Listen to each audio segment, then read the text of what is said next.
Hello! Welcome in! Hopefully you can hear us okay. Hello, hello. Ah! Uh-huh. Ah! Ah! That's pretty good. Welcome to this week's episode of Call to Shadow. Acronym CTS. Thank you, Jeff. Let's meet our players. Val, why don't you introduce us and who you're playing? Hello, my name is Valentine. I'm your demonic cafe owner. And today I'm playing Solariel, the white-haired noble who's, let's see, what do I say? He's just kind of a realm or something. Sorry. Yeah. Hi. He's a mysterious one. I don't want to give too much. Okay, bye. Thanks, Val. Up next, Nathan.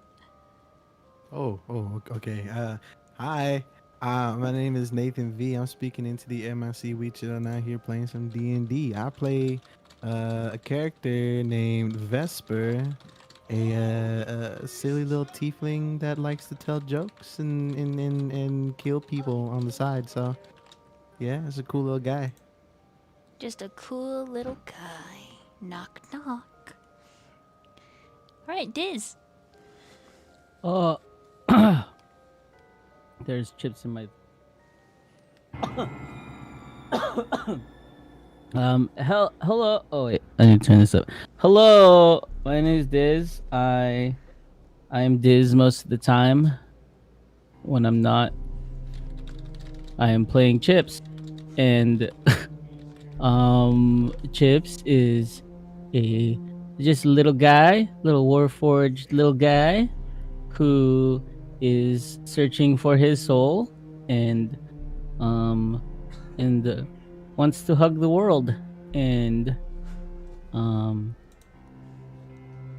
yeah, Chips. Yay, Chips! Chips. He wants to hug the world. Oh, it kills me. All right, Kate. Hello, my name is Kate. I'm also known as Graciously Kate. Here on Twitch, I play games, I sing songs. I'm a VTuber most of the time, and I'm a mess all the time, and it's very lovely to meet you all. And tonight, I will be playing the lovely Luminetta de la Vim, the sultry siren of the upper city.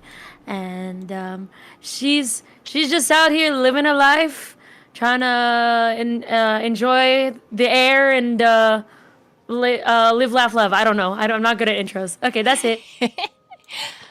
Woo! Dee-dee! Okay, Sly.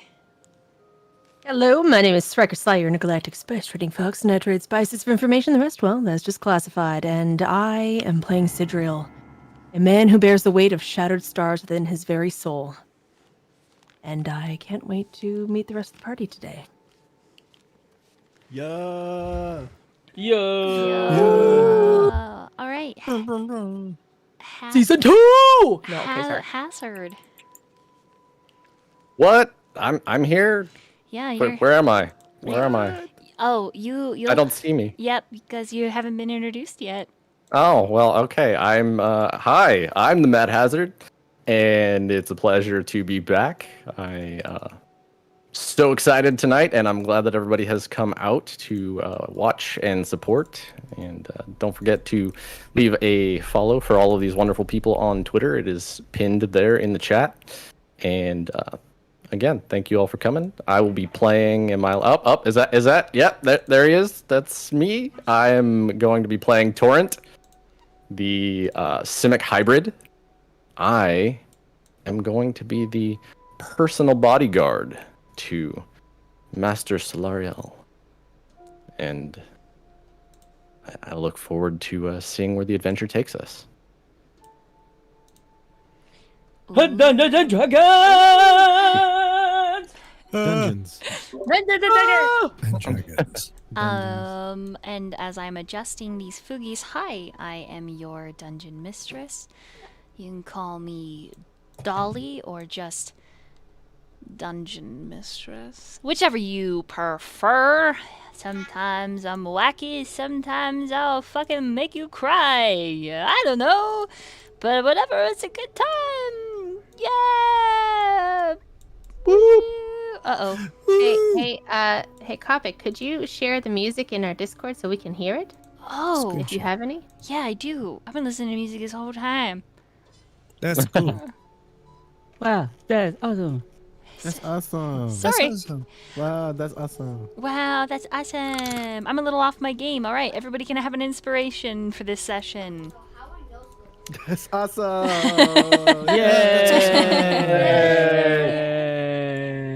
Everything is awesome.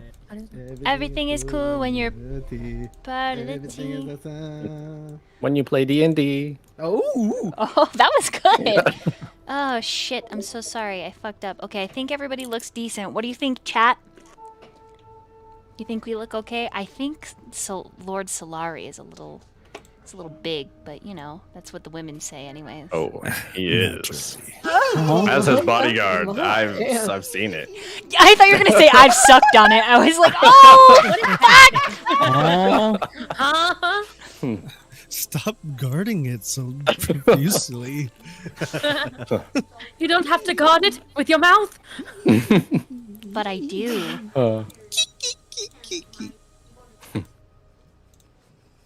Damn it. Oh god. We took such a long time, and it's okay. We begin. It looks beautiful. We begin.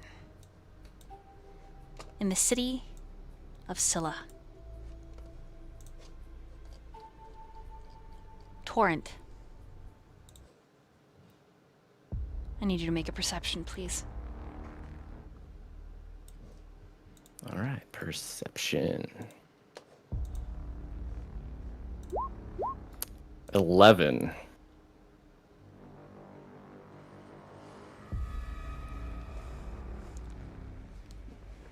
You've gathered your information from the East Quarter. Surprisingly, able to track down the fishmonger. The fishmonger who took the creature to be sold. Whether the creature is infernal or celestial, you are unsure. Fishmonger just said he had 2 crates. Both that he was taking to the vessel.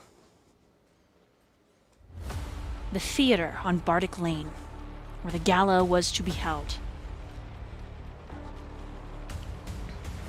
You left for only a third of an hour. And when you returned to the docks to the East Quarter, seeking the fishmonger, you found him throat slit, drowned in his own blood. Someone wanted him silent.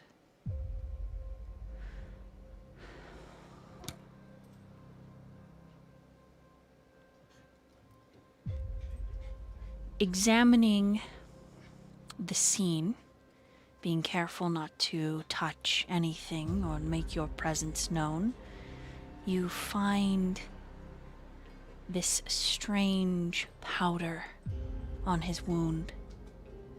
Crystalline, opalescent, and white.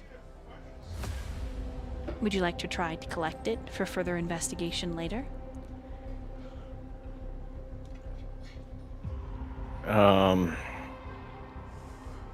No.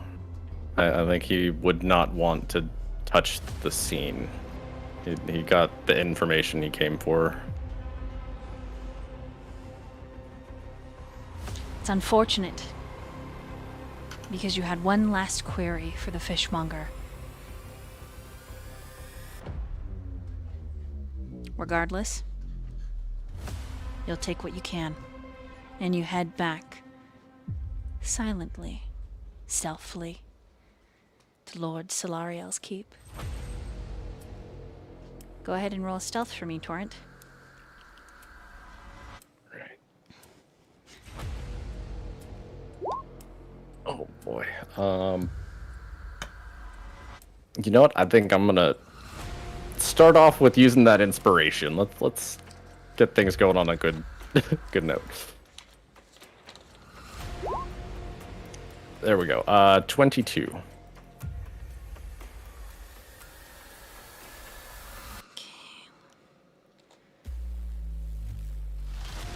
You make it back unhindered.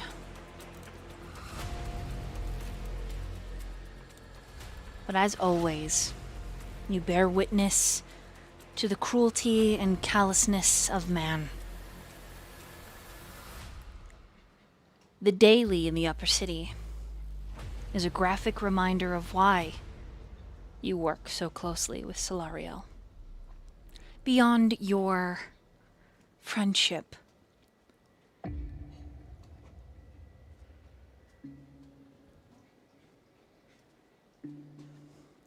roll me a history check, please. History. 17.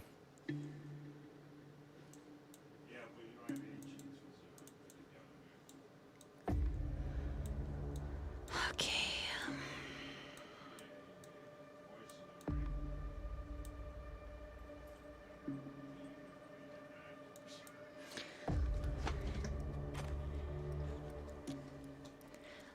A new couple of buildings are going up in the east quarter, just above the riverside, north. One of them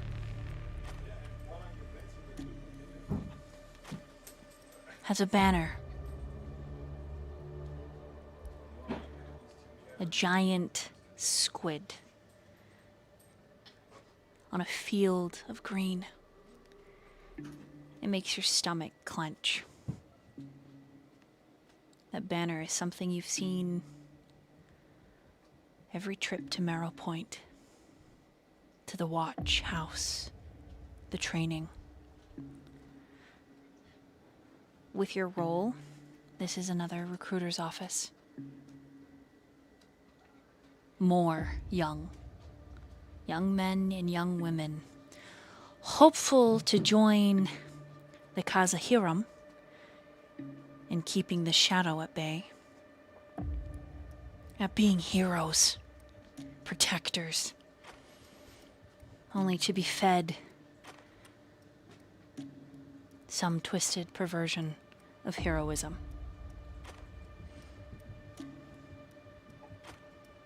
How does it make Torrent feel?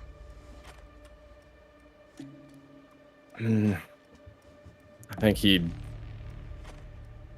feel some deep-seated rage that he'd be trying to contain and try to keep his eye on the ball. But sort of noting the situation, but needing to get back to Solariel. Your passive perception? 12. It doesn't look like the banner is attended. You could rip it down.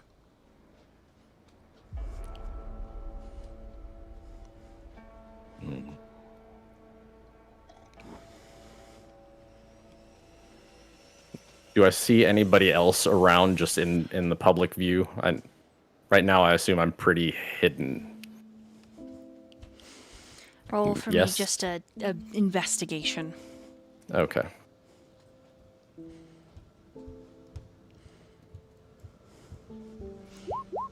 Ten. Looks clear.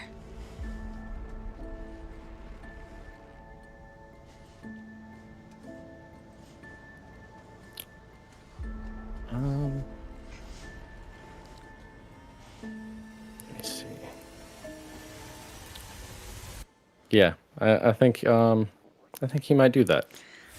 I think he might be mad enough if it seems clear, he would probably just go ahead and do that. Okay. Roll in athletics.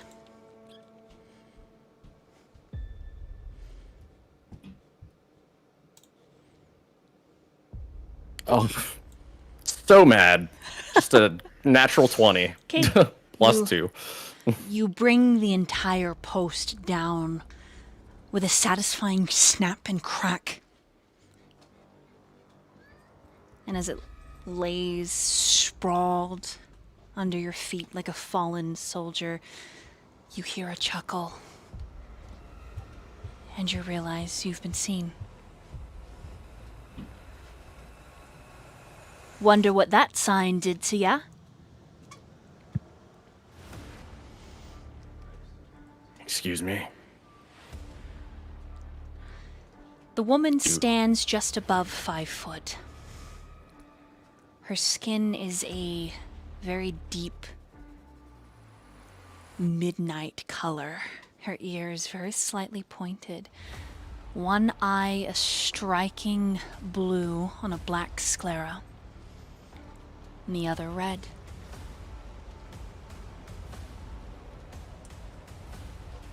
And she's grinning. Do you have some business here with them? She shrugs, lifting what is it called? A flask. There we go. A quick stop flask. So she like flicks it with her thumb and it pops open, takes a drink. There's the metallic tang as it closes, and she says, merely commenting on your unadulterated rage. You, obviously, have something to do with them. Or did. And then she kind of tilts and half of her body to look up into your cloak and says, oh, I did a number on you, huh?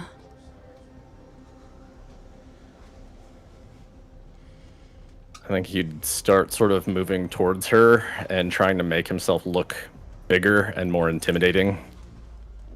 Okay, roll intimidate.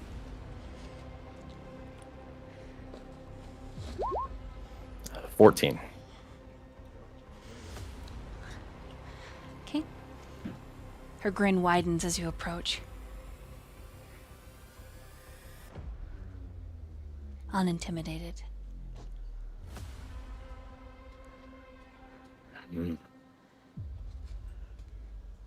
I don't think you quite grasp exactly what it is they do.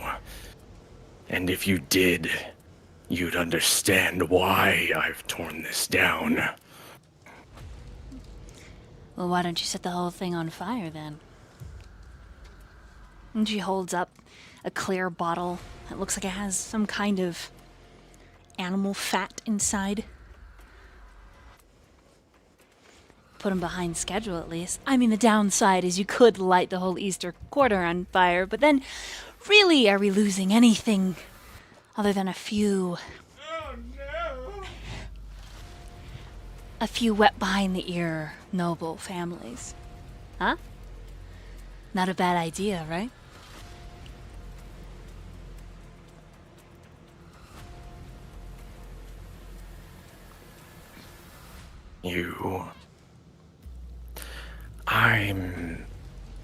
I'm a little busy. You didn't see me, okay? Oh, if no. you're all about wanting to take down the nobles, you go ahead, burn it down. I've got somewhere to be.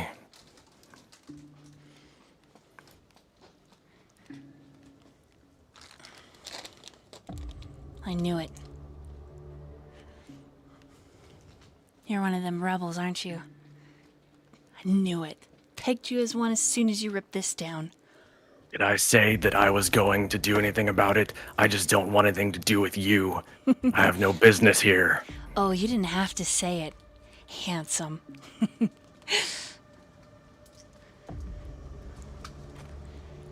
She sticks out her hand, but to prove I'm not gonna do anything in retaliation, the name's Tia.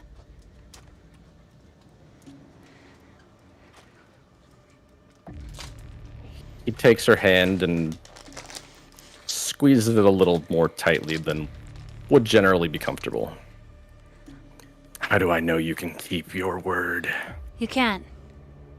But I guess that's how trust is built, isn't it? You just gotta take a chance.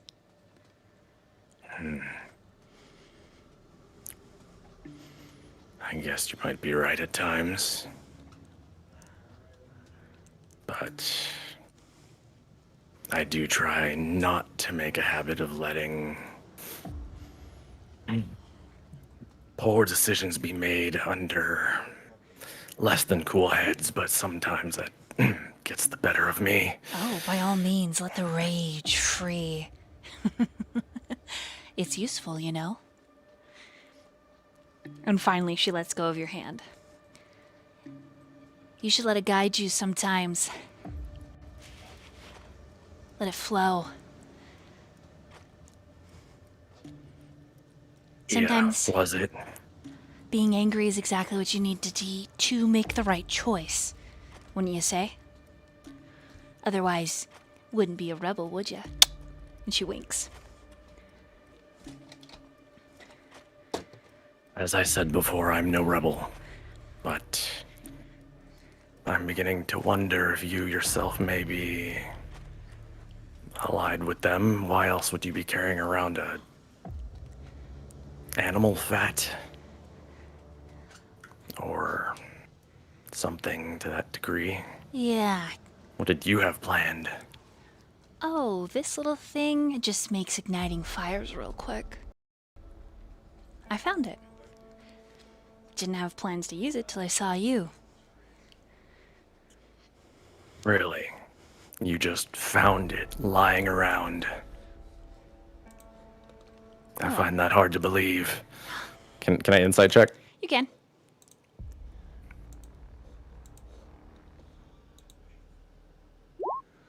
11. Okay. Guys, first roll on my dice. Whoop whoop.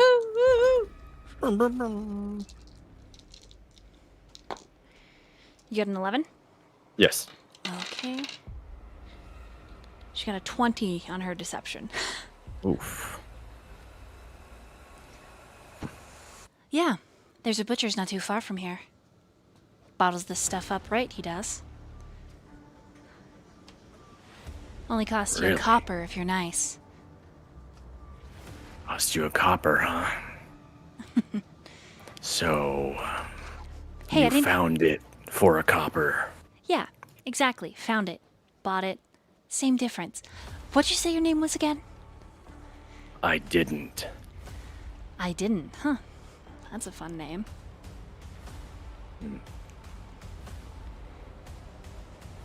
Say, I didn't. You wouldn't happen to know someone in the city that goes by the name Searden, would you? I can't say that I've heard of them. Should I have? Bummer. Nope. Are they just another noble?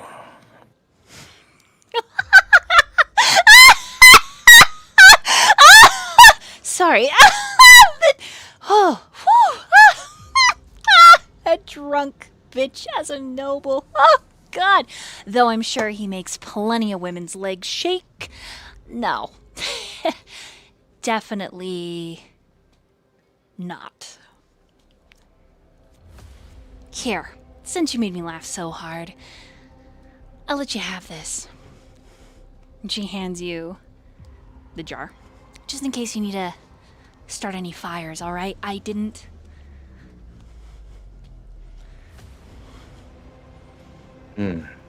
See you around. Well, I hope not. Oh, hi. I hope so. You look like a man who has got enough rage in him to burn this whole place down. Let that out every now and then, I didn't. As she's like kind of skipping away. Otherwise, you might hurt those closest to you. It's alright to set things on fire sometimes. Or break a couple bones. He's just gritting his teeth. Roll. Was she sitting at like a table or anything? She's... Your passive perception is 12? Yeah. She seemed to have stepped out of the mist that was coming up off of the bay. Okay. And then she's walked off into the mist. But you can roll for me another perception if you decide to watch her leave. Yeah, I think you'd just been glaring at her while she did. 16. So as she turns, the first thing that you notice is the sound of metal hitting metal from her hair. So you thought her hair was like kind of short, but you see that it's pulled into a very loose ponytail. And at the clasp of the ponytail, there are 5 different colored tiles clacking against each other, multicolored, very pretty. And as you glare at that, sort of as a focal point, you see these large dogs step out of the mist and begin to follow her.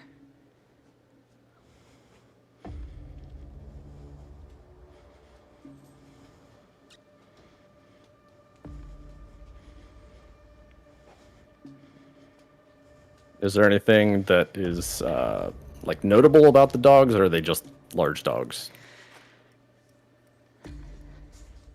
Like, so they all appear to be to large breeds. There's one mostly black, except for like one little white splash on the front of his paws. He looks like a German shepherd of some kind.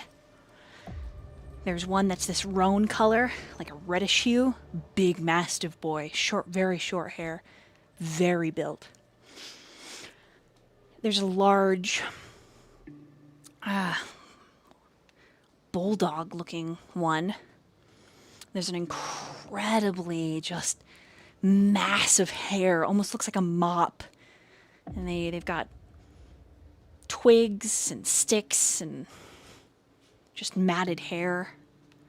And there's this you didn't see it amongst, sorry, it would have been 4 that you saw, and the 5th one is actually a chihuahua, like teacup sized. So it's 4 big dogs, and then this tiny little guy who's leading the pack. Just this Okay. witty, very little cute. Actually, you think it might be a girl because it's wearing a bonnet? No. Yes? You squint.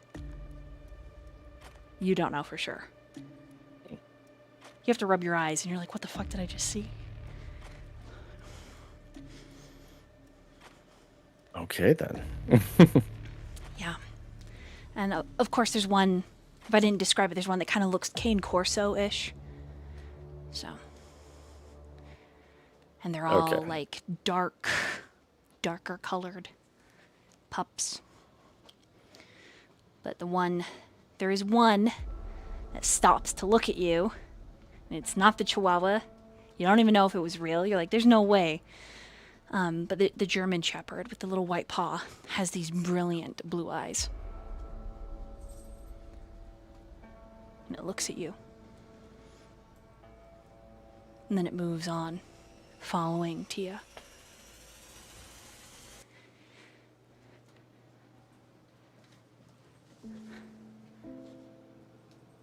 Do I see anybody else around?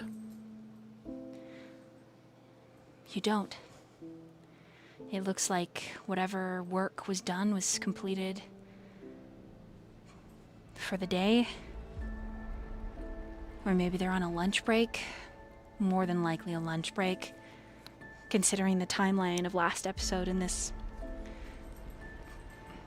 It's just this big construction area that's all like fenced off as they put up this recruiting building. After getting kind of mad at himself for not seeing her or being less careful, I think he'd just sort of stare at the jar of fat for a minute and contemplate using it. And then he'd shake it off, remembering what his initial purpose was, and then maybe just throw it in a trash can on the way back.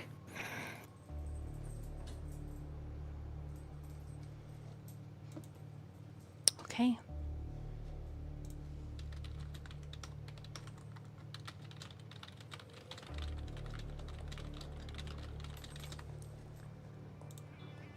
Roll for me either a stealth or survival to make it to Solari's keep. Uninhibited and unseen. Dirty 20 on stealth. Okay.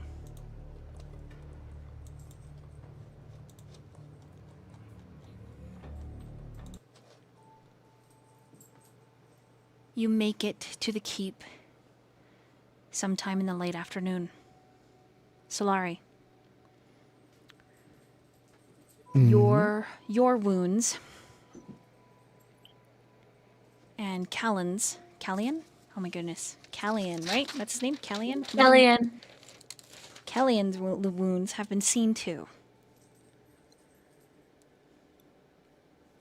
He is currently resting in a room that you've set him up in, but you are expecting Torrent within the half hour.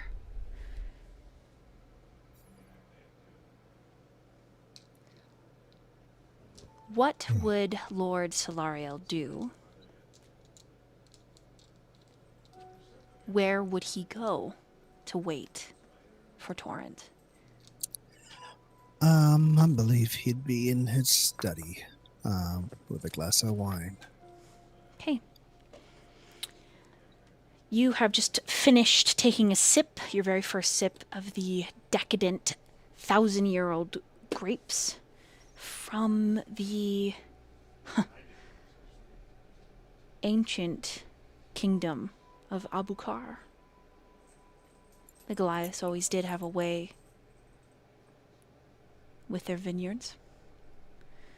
You're savoring the heady scent, the gentle crackling of the fire in your study, the smell of old books, when you hear very, very faintly the secret entrance click open and Torrent. You step through. Pause really quick. I need to whisper to the players. So if everyone that's in the call with me will whisper, please. Thank you. Okay. That's fine.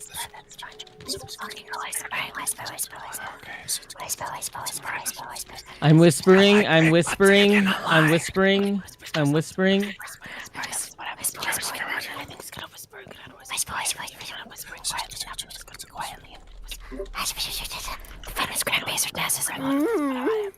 Okay, we're ready. Thank you so much. This is my favorite whisper at the end. All right, Torrent.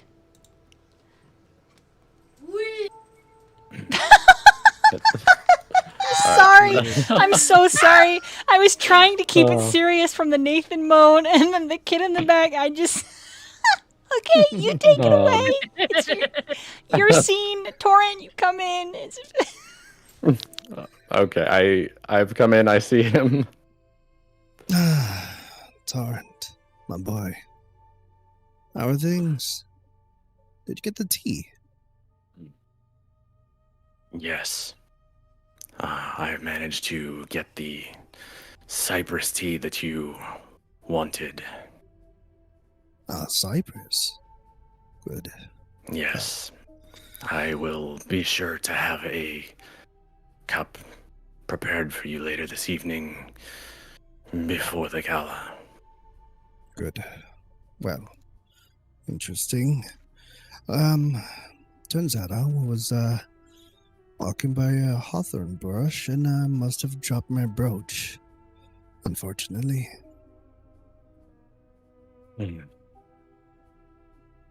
That is unfortunate. Yes. It may it's have, one in of my fact, favorites. it may have, in fact, been lost, but I will notify the servants to try to find it. Good. Good.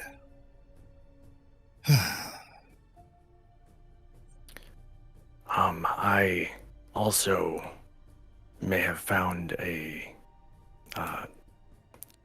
nice tapestry while I was out. Is that so? Yes. It resembles a nice set of clouds over top of the theater.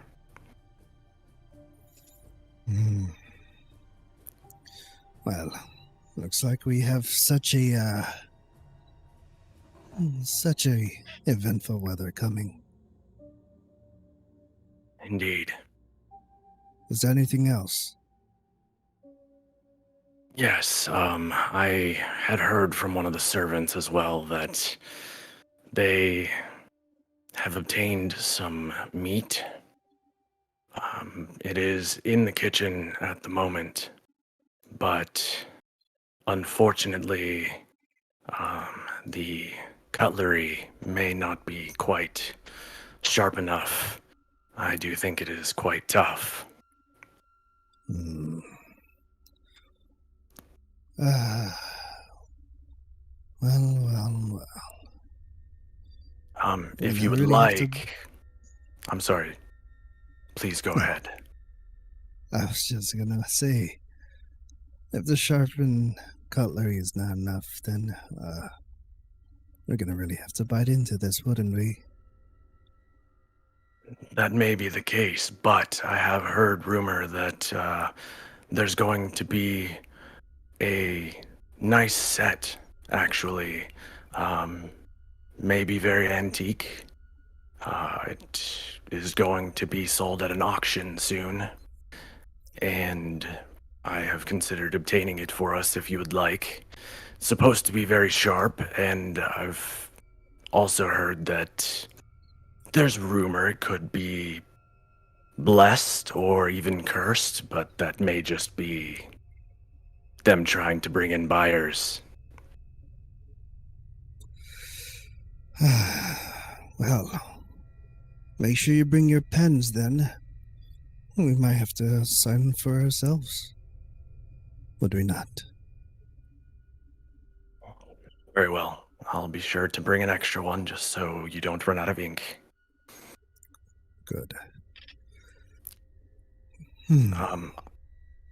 I've also been giving a local cat some meat, and I was thinking that, it may be nice to have a little friend around the house, especially at night. But I am afraid that if you don't give it meat yourself, sir, that you may get scratched. I've already got pricked by some thorns. But I guess a friendly cat wouldn't be a bad thing, or would it? Very well. I'm gonna need more wine. He starts pouring another glass.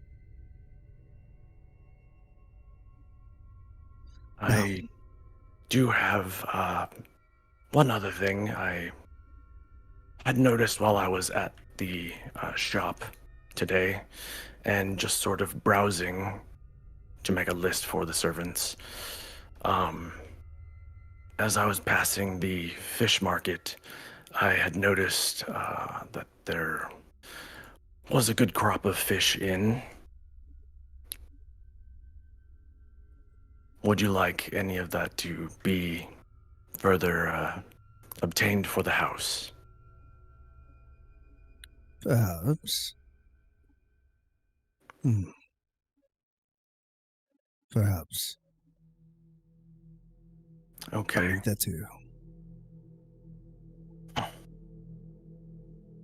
Well, we have a guest. Little mockingbird helped me when I fell into the thorns. Oh, He's in the next room. you fell into some thorns. Are you injured? No, never. I can handle myself. Very well.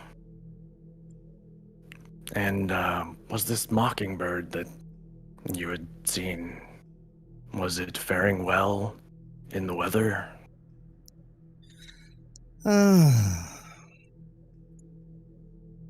For now. We shall see. Just keep your wits about you. Is there any chance it would play well with the hound? Potentially.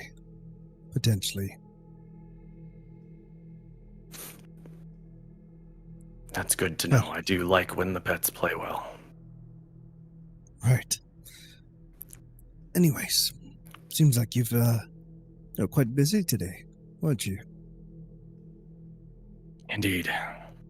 It was a very busy day, but all in all, I enjoyed my stroll. I also even heard that song that you enjoyed while I was out and about. So, Good. As you should.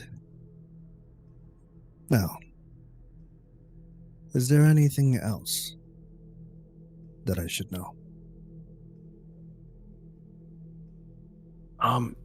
And he's gonna just kind of check his pockets. I had found a very interesting coin. Where did it go? I think that I had misplaced it, but it was nice, but it had an interesting sort of ebony color to it.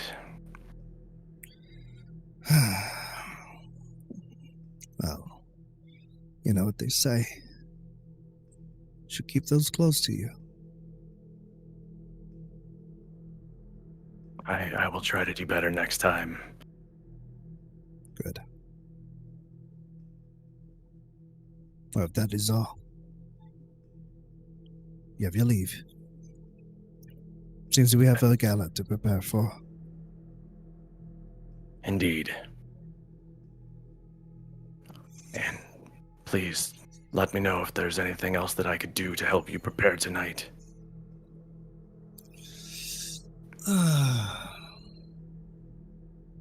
I'm feeling like maybe a little more refined wine. I might go for a walk later. Very well, just please be careful if you're on your own. You know that I prefer to stay by your side. I can handle myself. Very well. Good night, Torrent. Good night, sir. Please let me know when you're ready to go. I will also be preparing myself with the coat that you had prepared for me. Good. It's important to be well dressed at a gala. And you, he tilts his head. You're quite the sight.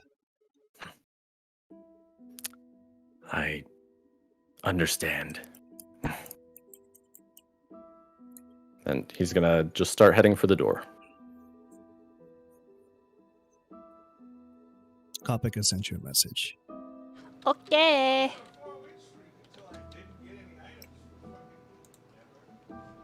I'll look at your message.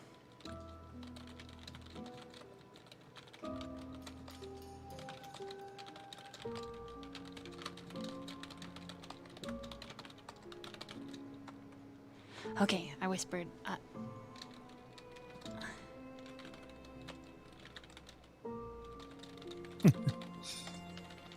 We'll share it with you later, Kopik. All right, I thought it'd be everyone. fun. Everyone can have 100 experience points for all of the rogue code speak. Well done. Hazard and Val came up with that all by themselves. Yeah. You said 100? Yep. 1,000? Nope. Nope. Just 100 Oh, for them too? Just everyone. I thought that was Oh, rogue wow, that's speak nice. for level up. So it's everyone. So thank you, Val and Hazard. Yay! Yay! Thank you. Yes, thank you. So happy. All right.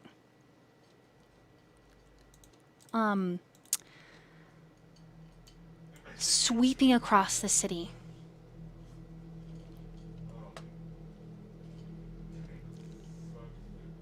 Near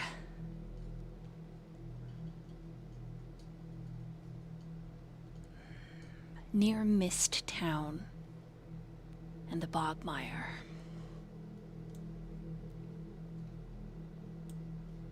A lighthouse that is so much more.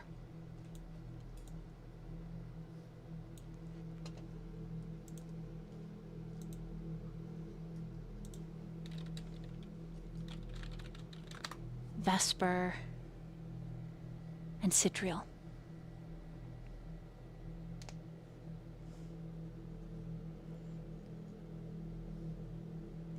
Yeah. You have been left alone for an hour and a quarter. What have you been up to?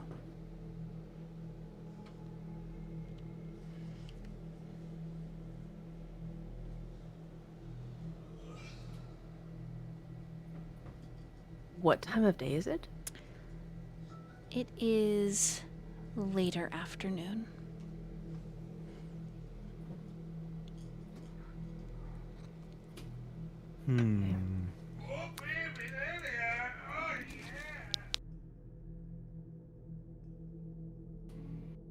We just been left alone.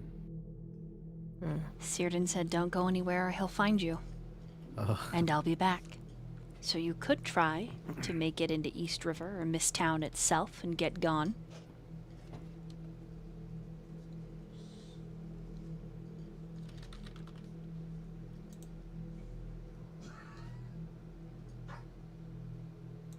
Sidril is used to leaving, walking around and whatnot, and did previously say to Vesper if they wanted to explore, he would take them around and show them some sights, but that's up to him. He did put the offer out.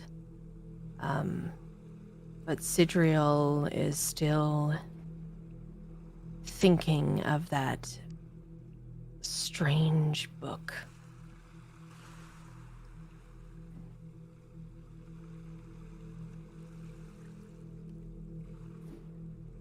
And I think they'd want to go find out what it is. He's no longer around.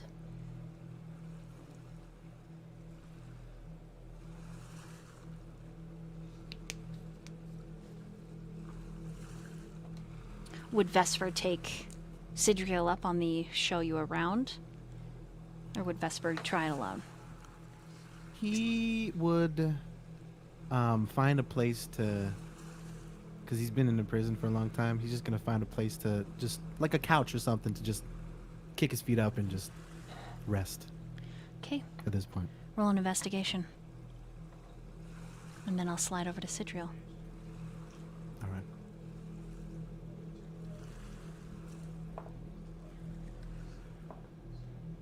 That is 19. The lighthouse is a lot larger on the inside than it looks on the outside. And there is one set of spiral staircases, Vesper, that as your intentions are to find somewhere comfortable, it shifts underfoot. The staircases themselves elongating, expanding, swirling, so that not only does it go up into the rooms that Sidriel explained existed up there and were comfortable, but it descends below. Now, being a man of mystery and sometimes murderous intent, the threat that oozes from arcane sigils lining the lower staircase don't frighten you. Or maybe they're welcoming you. Roll an insight for me. Okay.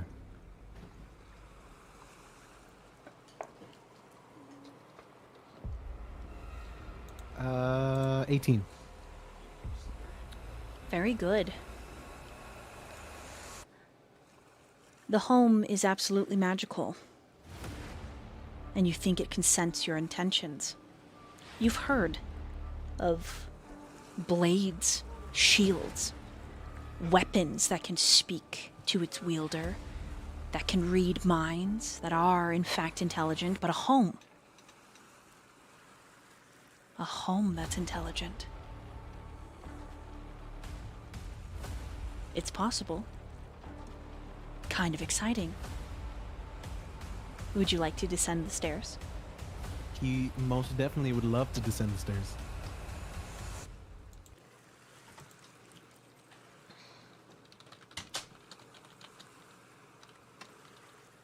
Okay. What is your passive perception? 11.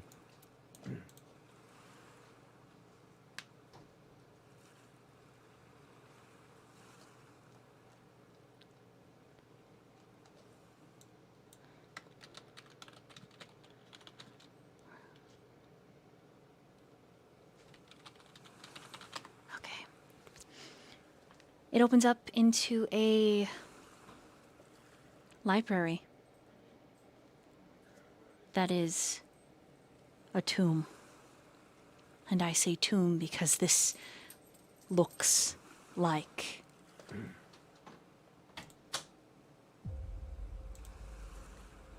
a crypt below a city. Stack after stack after stack.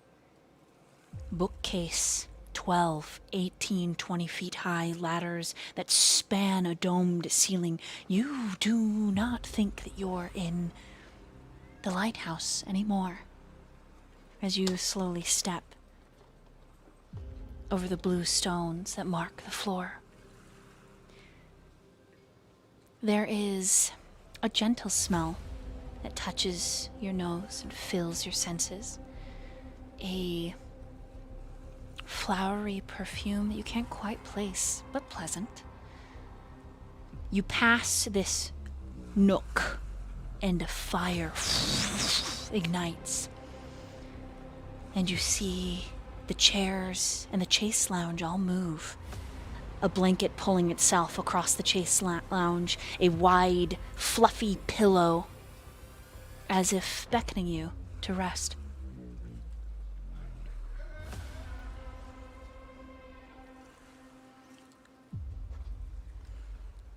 Mind you, you're only about 50 feet, and you see no other side. Like, the library stretches beyond what your eyes can see.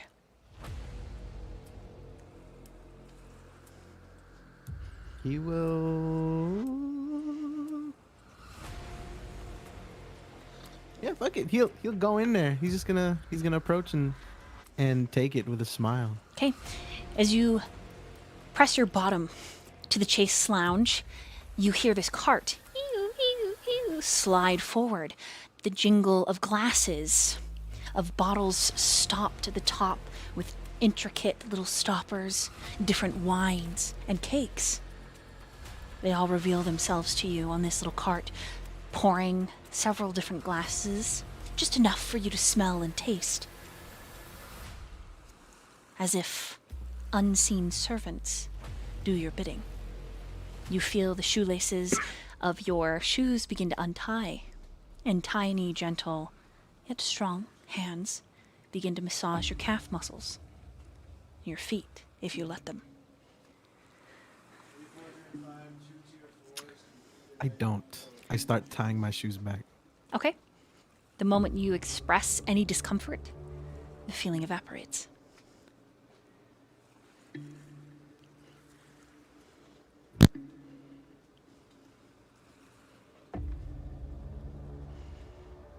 Would you like to partake in any of the food or drink? He's gonna smell for anything odd, anything off. All right. You can either roll an investigation or an insight. Okay. I'm gonna do investigation. That is 19.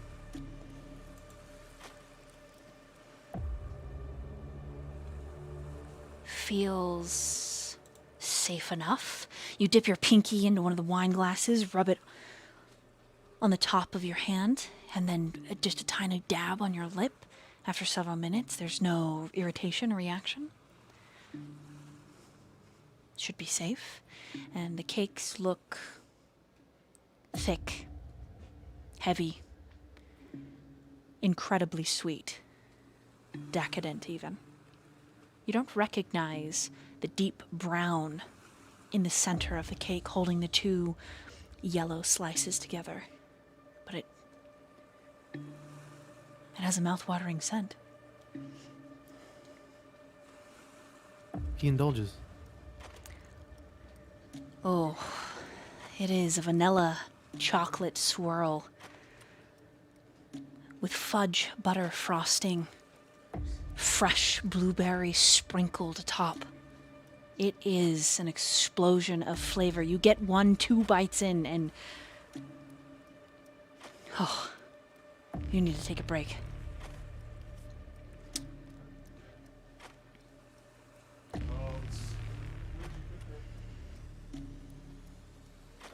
Would you like to finish your wine and take rest? He won't finish the wine. He'll just put it down and then he'll doze off.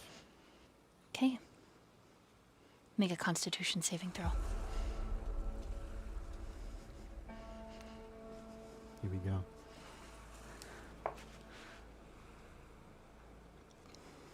Uh, 19. Okay.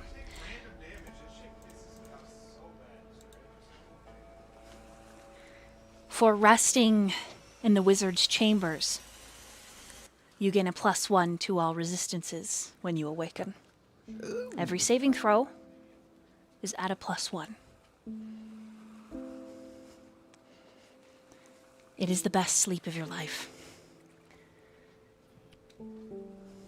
You dream, though it is a short rest, you dream of the wilds.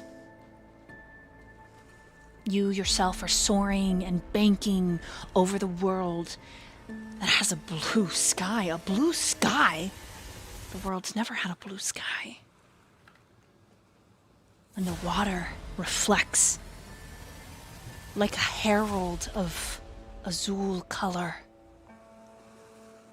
And the crisp pine scent and the spray of salt. It's stunning.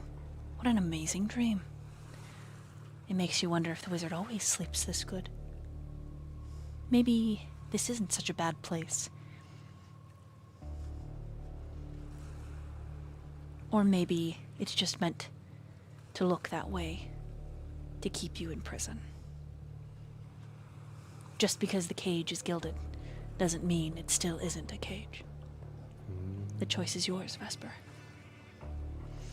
But leaving you to rest and spend any hit point dice during your rest that you would like, we're going to slide over to Sidriel in the kitchen. The private cabinet where Siren keeps his liquor. And this art book.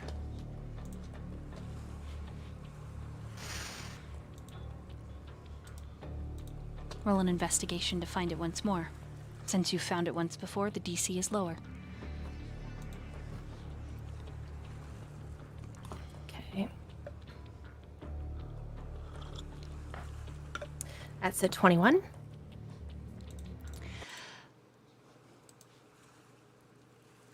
You absolutely find it.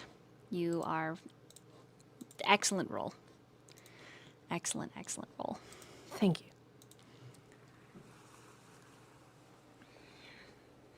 Old, dark leather. Which page do you open it up to, or do you continue perusing? Is Ladle still around? Yes, the old man is in the front seating area that has those big bay windows, in a small rocking chair, just his size, on one of the lips of the windows. Next to him is the raven, and they seem to be in conversation, but when you check, oh, they're playing checkers. I think I would bring the book over to both of them. As you do, Ladle grins immediately and goes to get out of his chair, rearranging his little soldier suit on his spoon cane. Oh, laddie, it's good to... Oh, what have you got there, boy?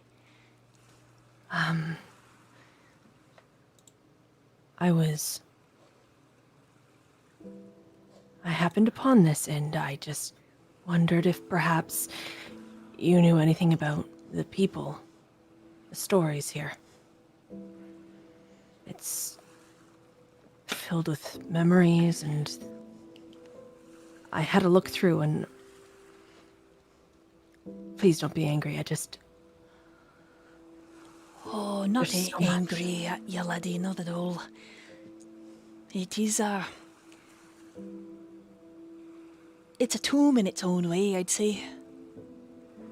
A stone, bound in leather and pages. It's important memories. It is. Bring it here and I'll give you a bit. The raven. Oh, it's all right. He's not gonna be too mad if we put it away before he's back. And she, and then her feathers kind of, fine. Then I'll say you're outside doing something else, and I'll take the blame. And then she, well, what do you want me to do, woman? And then she shifts and morphs so that she's a little black mouse. And she says, I don't want you to be in trouble. Either of you. And her form is shadowy, inky, as if it reaches out to the shadows around her, clinging for space. The two of them then begin to squeak at each other. It's like the equivalent of your parents speaking their home language to keep you out of it. I don't know. It just feels very parental, this back and forth over your safety. There's lots of motioning towards you, Sidriel. You can feel the panic between these two little mice, but eventually, Ladle wins. He walks over to the little black mouse and he pats the top of her head. 1, 2, 3. And then out of his pocket, he withdraws this miniature ladle and he hands it to her. And you notice the ladle glimmers. Make a history check.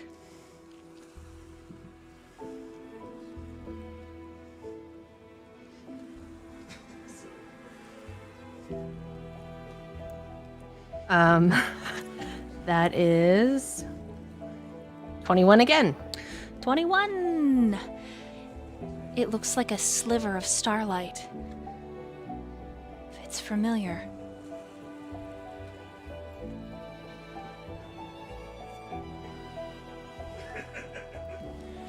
Sir, can I ask that thing in your hand? What is it? Oh, it's my arcane implement. It's how I cast my spells.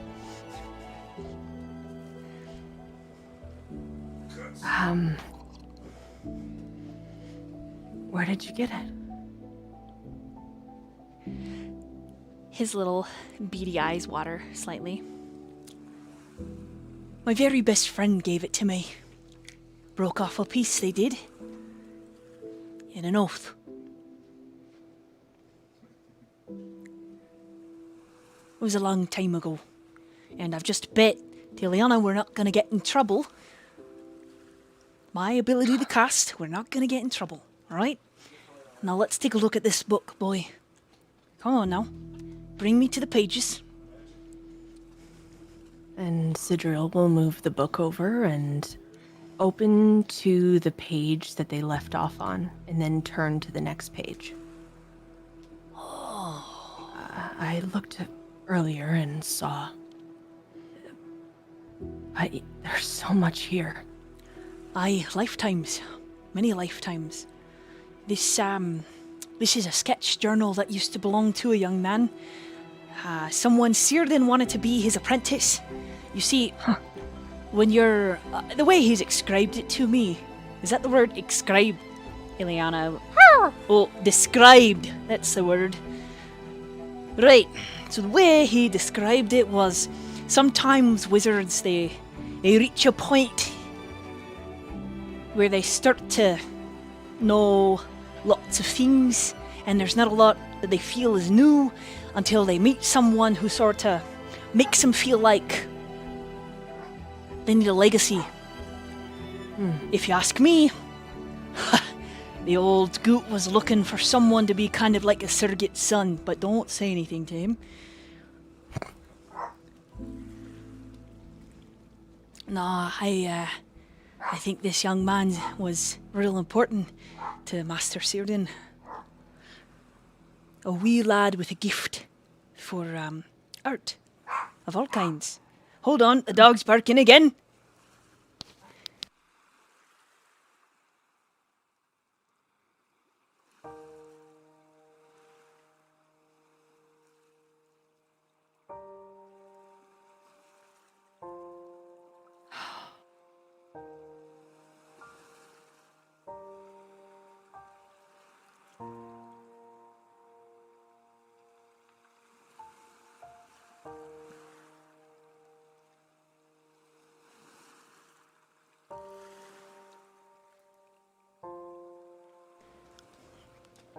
Right, sorry, let me get back on this book. Had to hush the little dog. It's fine, sir.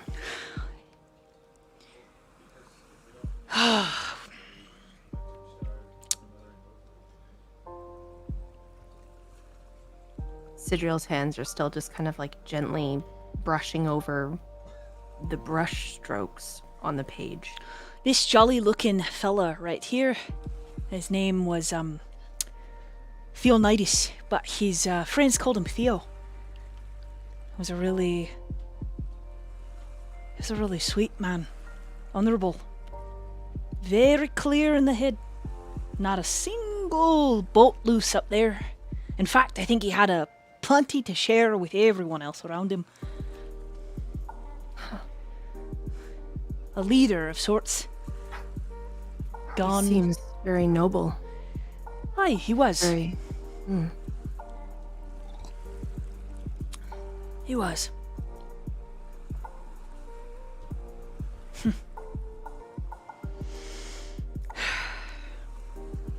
This here is a young Master Craven.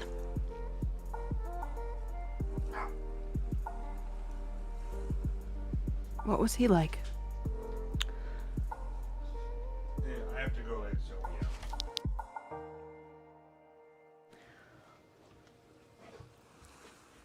yeah. It's hard for me to really put into words because I'm a wee bit bitter. Yeah.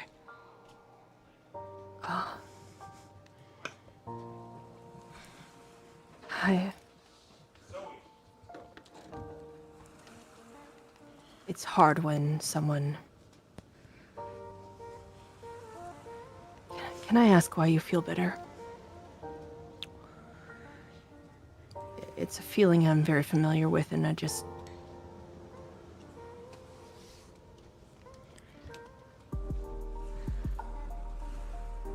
I watched him abandon those that had fallen around him.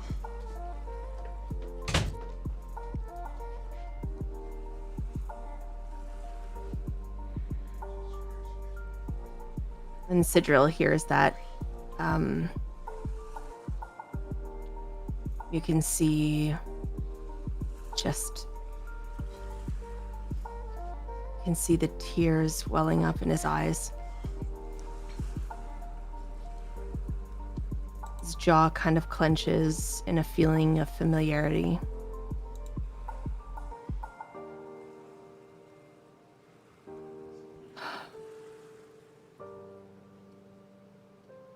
Sometimes people don't have a choice.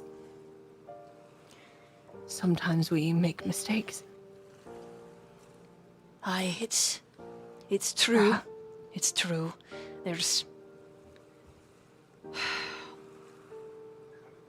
I know it was not something the young lad could help, and I know that he was favoured, but boy, if I could slap him around with this old cane of mine, I would.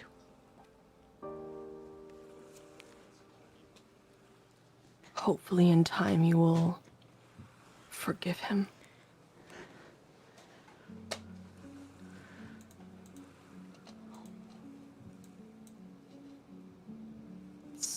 Have you forgiven who you're bitter against? Young Citriel? Or are Bitter you against.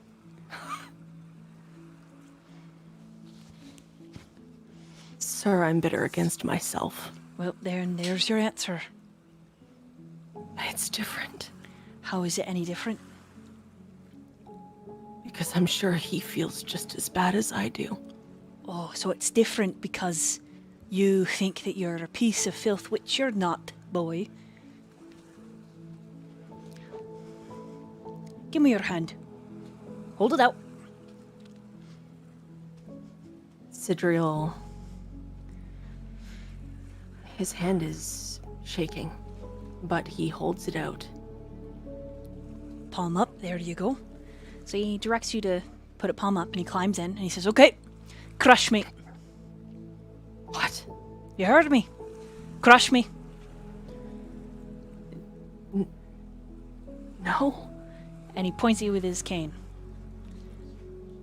If you were a bad person, you would have just crushed me just now, wouldn't you? But instead, you're on the verge of tears. Look at your eyes, misting over. You can't even fathom thinking of something happening to this fine old body, hmm?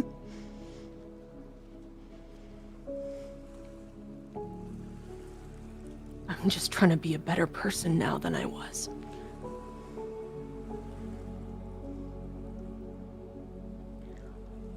Let me ask you something. When there's a large boulder in a river, what does the river do?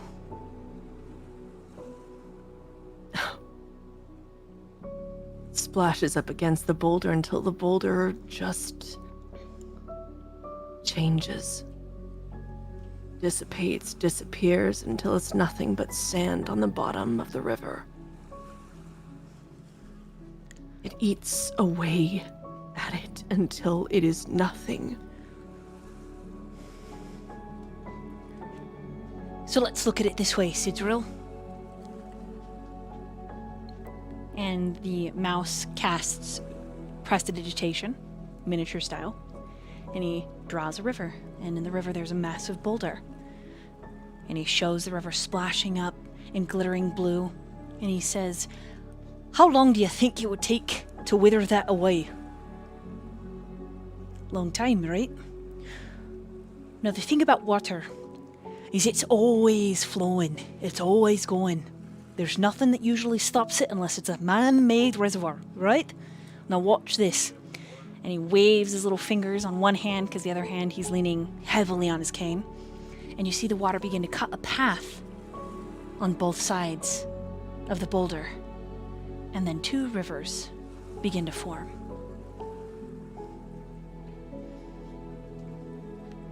Most rivers decide to change. And in that change, just like you said, laddie, the water here at this point, brushing up against this rock, over time it'll be easier to deal with, smaller, and it'll wither it away to nothing. Now if that's your pain, Sidril, and I'll respect it, and we'll know that it's going to be around for a while, but if that's it, it's time to pick a different path. And to keep flowing. And eventually, that'll wither away. But the river will have already chosen a different path. Does that make sense, boy? Perhaps the same can be said for your friend here on Aye, this page. I'm hoping so. But I think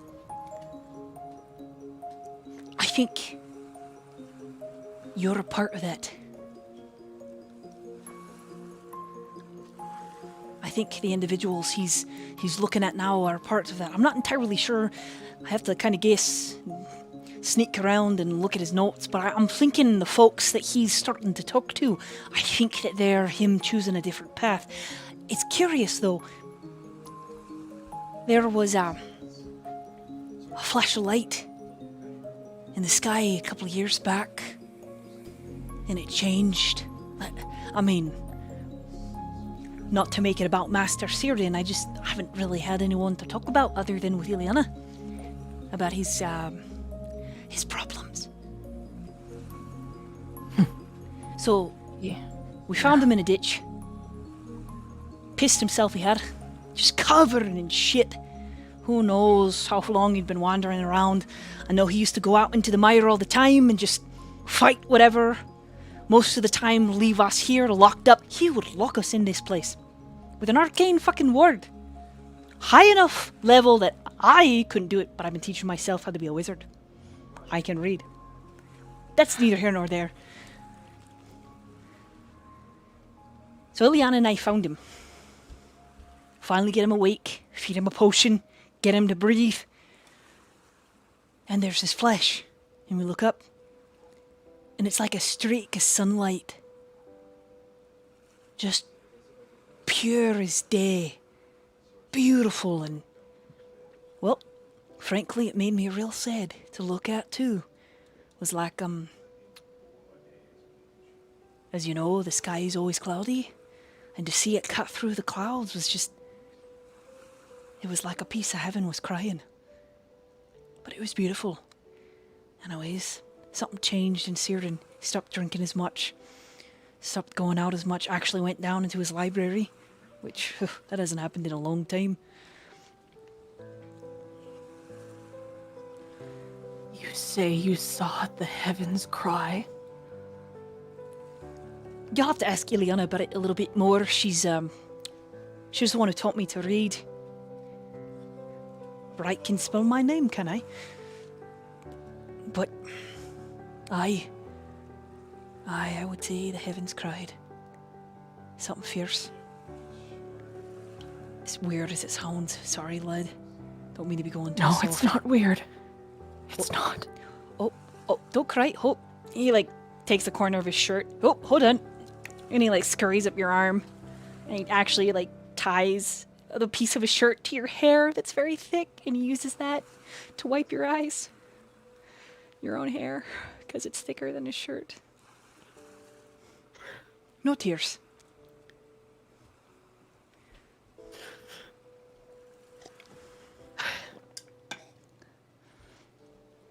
Well, Master Ladle, Wizard of the Lighthouse Keep.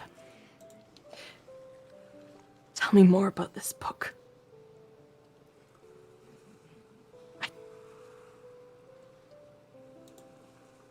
Let's not mention the heavens again, please. All right, lad. And he pats your cheek. And he scurries back down.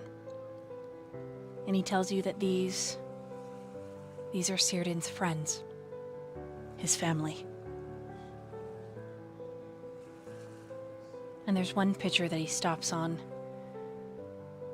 that he can't speak.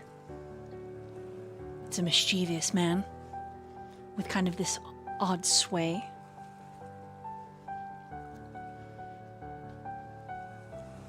Ladle can't talk about him. Is this the friend that gave you part of their starlight? He can only nod.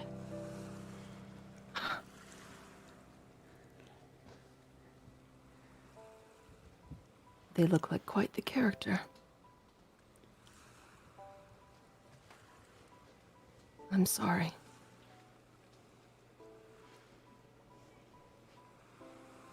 I'm so sorry. Perhaps one day you can tell me about them.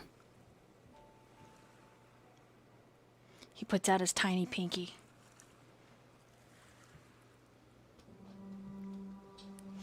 Sidril will grab his little pinky with the tip of his pinky. Just Just little pinky kiss. All right, little pinky. it's a deal. Just not today. Of course. Just not today. All right, let's go make you and the tiefling something to eat. We're waiting for Mr. Cyrdan, shall we? That sounds lovely. Make sure we hide this pretty good. Oh, I'll put it back where I found it. Maybe I'll ask.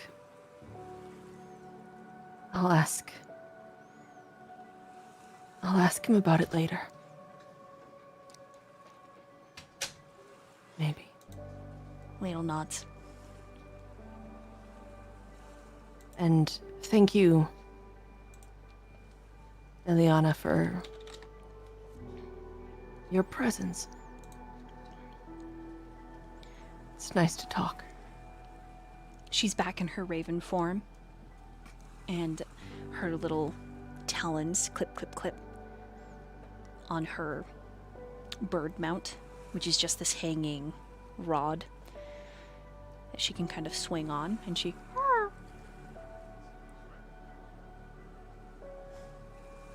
All right. And Sidril will shuffle back, put the book back in its little hiding spot, being sure to place it exactly how it was when he found it. Roll sleight of hand.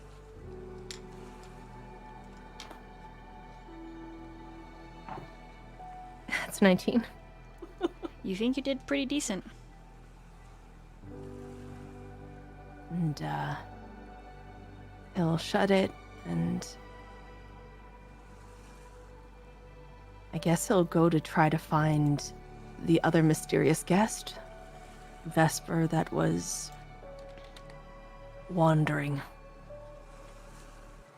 Roll an investigation.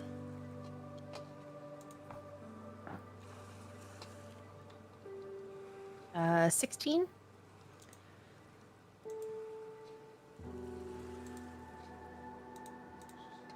You find that the staircase has changed. That it goes down. Huh.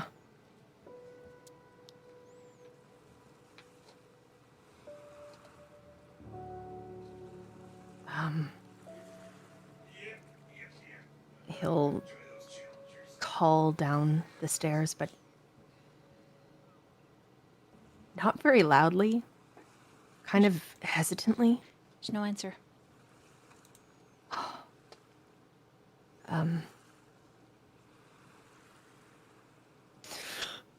He'll take a deep breath and he'll start walking down the stairs. The power that radiates down here is intense. You are familiar with magic. The same scene I described to Nathan, stack on stack, this massive library and scriptorium, this seminary of knowledge. And you find Vesper on a chase lounge, resting.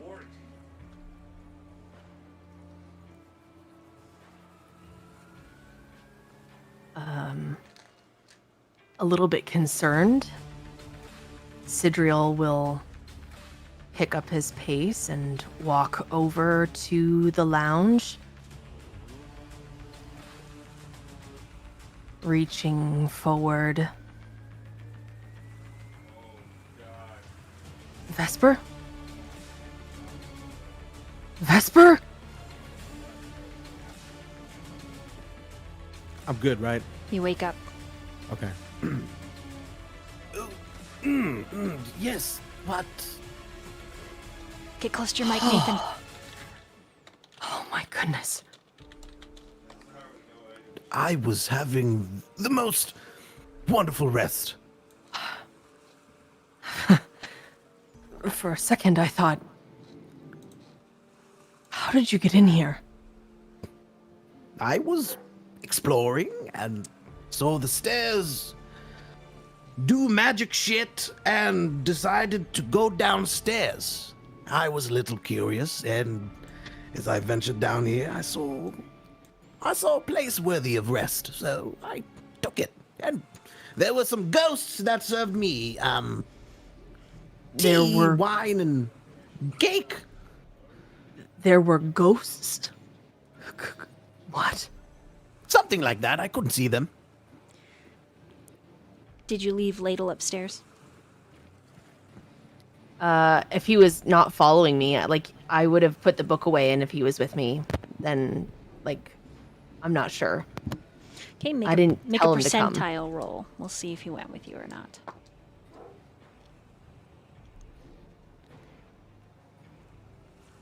Do I need to add anything to that, or is this straight up? Just straight up 2d10. It's a 60%. Okay. I just did the percentage one. Is that the right one? Yep, he is not Okay, with you.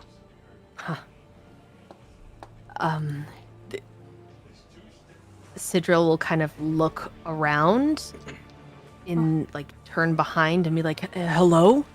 Roll an Arcana.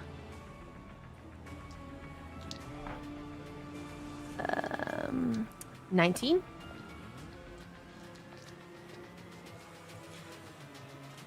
Unseen servants. You watch. It is quite ghost-like, but you're familiar with the spell. The cake is replenished. Tea is added to the little tray carts, and other wines. Glass of tea for you, Sidriel. Another glass of wine for Vesper. And an excellent choice of chocolate cake.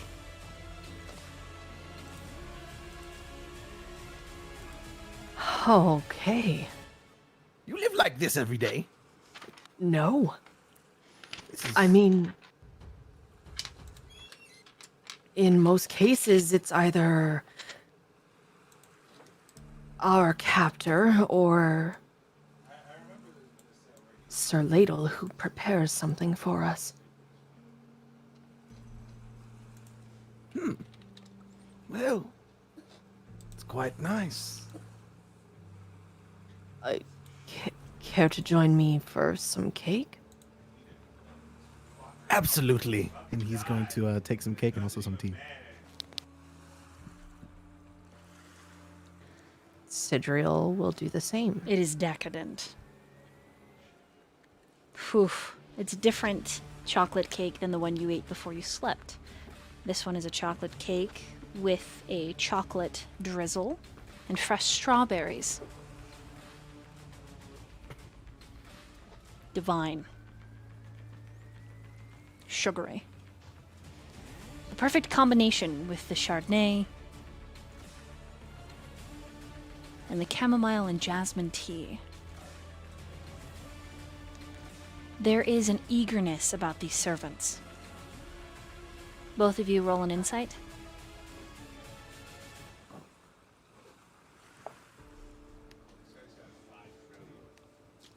16?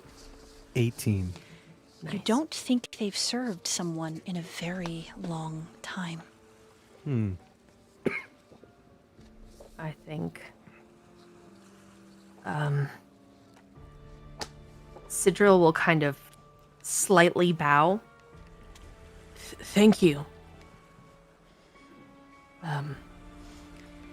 It's quite delicious. And with a mouthful of cake, he raises his teacup. Yes, thank you.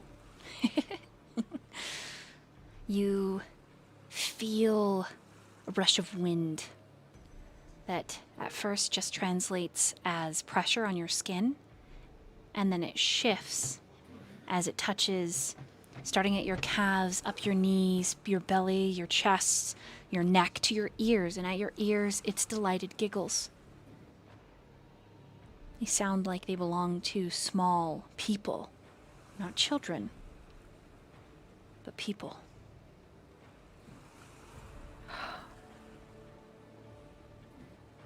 I dare say, Vesper, I don't think I've experienced this before, and I'm not quite sure how I feel. It's very strange. Strange, uncomfortable, little scary, but I like it. I guess this is another question for our captor.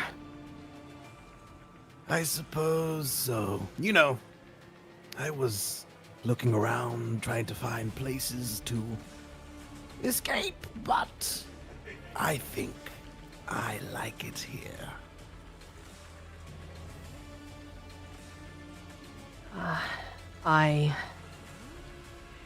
I'm glad you didn't try to leave. I'd be worried about what he would do if you did. Well, being someone's captor is not really on my agenda, but for now, I suppose.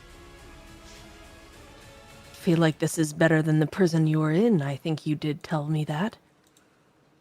Yes, I could have gotten out, though. I like your enthusiasm. At this point in the conversation, you hear nearby Vesper several books plummet from their place in the shelves.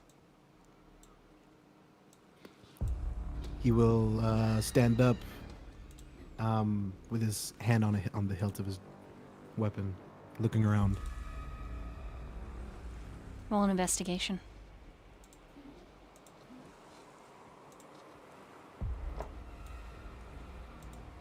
That is 16. 5 stacks to the south. The books have fallen in that narrow passage between bookshelves.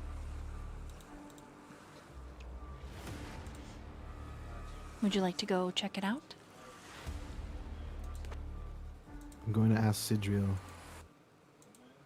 Mm-hmm. Did you notice that? Did you see that? Did you hear that?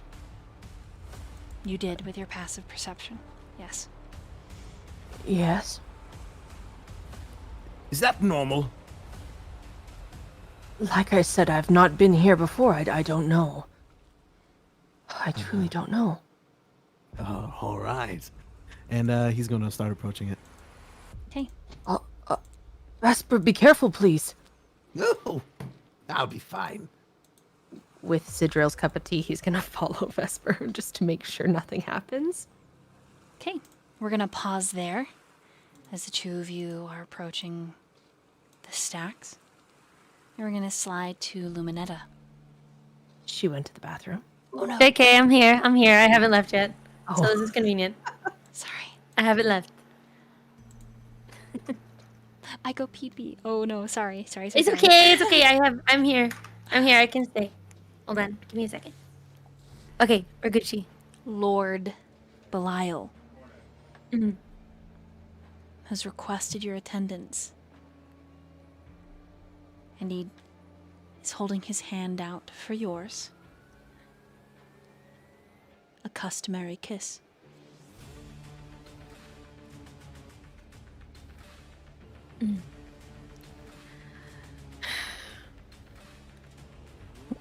Well, I'm flattered. Absolutely flattered. Can I do an insight check on him? Sure. Why is he inviting me? In particular. Topic? Yeah. Sorry, I said sure. Might not have picked me up. Yes. It isn't. Okay, thank you. That's not very good. 13? He did rent the entire theater to listen to you sing today, Is including there? paying your wages. Oh, is nobody else in the audience besides him? Just him. Oh, shit. Okay. Well, you was so kind. Oh, what the hell? Why not? And she puts out her hand, like, very delicately. I would be delighted to go with you. And she just leaves her hand out, waiting to be escorted. He does capture your hand and kiss the top of it. But like a gentleman, he keeps space between the two of you. And he says, obviously, you'll need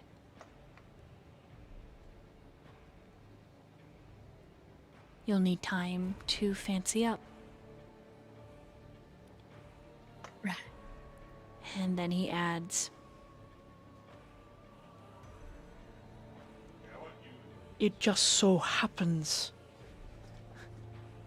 that I have acquired a gown for you to wear this evening with matching jewels to match my vest, my cravat,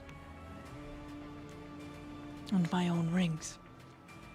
If you would do me the honor of accepting my gifts. Do I see the jewels? Is he showing them to me? No, they are very likely, as nobles do, they've very likely been gifted to your dressing room. So you probably find several boxes in your fan mail area. Mm-hmm. So, Well, Lord, it would be an honor to wear the jewels that you bestow upon me. However, I am very partial to my necklace. his eyes flick down to your necklace. Of course. I wouldn't want you to feel uncomfortable. Well, thank you. With that in mind, I would love to wear the rest of the jewels that you've lovingly offered. You honor me, my lady. A girl can't say no to a bunch of jewels. What can I say? I have They are a heard girl's best rumor. friend. Yes, indeed. Diamonds, correct? Yes. Why, yes. You will look stunning. Thank you. I'm glad you think so. I hope I will. Be the jewel, the best accessory to yourself. No, my lady. You will be the centerpiece. I will be but an accessory to your brilliance. Well, now you really do flatter me. And she starts to fan herself. Well, then I best be off to get ready, Indeed, if you don't mind. not in the slightest. What's your passive insight? That's a good question. 13. His eyes are hungry, glittering. They watch you with carnal desire.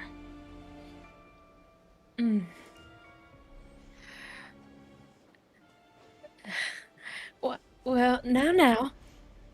Keep your wandering eyes. Save them for later. He blinks. Of course, my lady. I am a lady after all. Absolutely. I look forward to our ventures together. And I share the same exact sentiment. I shall return at nightfall to collect you for the gala. Though it, in part, will take place here in this very theater. The nobleman's quarter. Which is a meeting. It's basically everyone of the upper court in what they call the chamber house, which is another area that can be rented out. It's like a ballroom, extra ballroom next to... It's on Bardic Lane. So it's basically a party where they've rented interconnected buildings. So the chamber house it's literally like an old courthouse that's been converted to this other ballroom. So he basically intends to have you at a place where all dukes and duchesses will be meeting to discuss courtly affairs and mingle. It's like superstars. Hollywood. And I'm here as a guest, not as a performer. Absolutely. Well, I quite like that. As do I. Well, then I must be off. I will see you in a bit. And she just rushes off stage. He says, "Of course, my lady." And he watches you, and he even lingers after you've disappeared behind stage, smiling to himself. Someone of his company, a servant of sorts, approaches him, and his expression sours instantly, darkening. Do you try to stay and listen? Yes. Ooh, roll a stealth and a perception. Stealth and a perception. Okay. Stealth is 18. And the perception 13.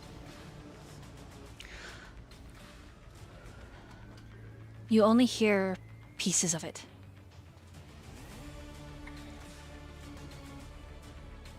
The sentence that is the most clear to you is when High Lord Belial hisses and says, "She did what?"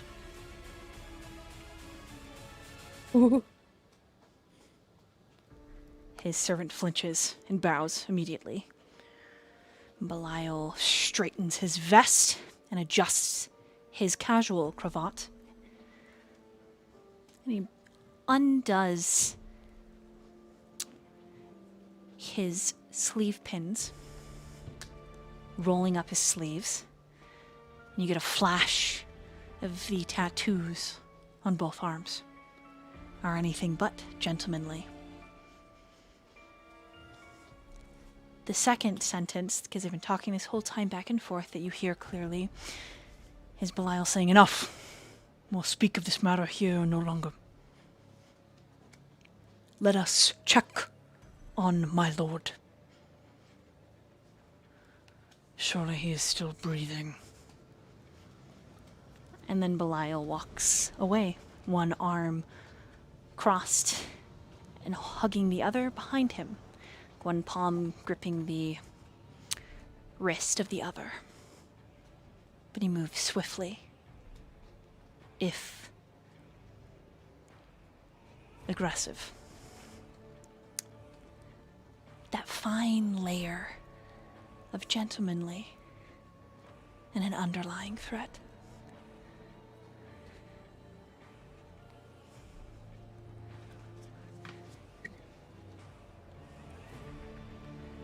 What?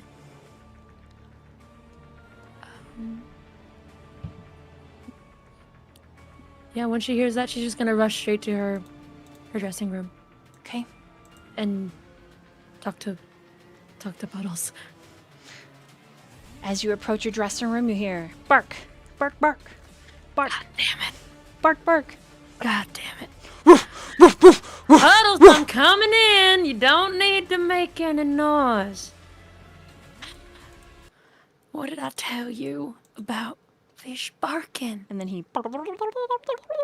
Right. Much better. She goes to the mirror and just like looks at herself and huge sigh. And she's gonna look around for the gifts that he left. Massive boxes tied with silken ribbons. There are 6 of them.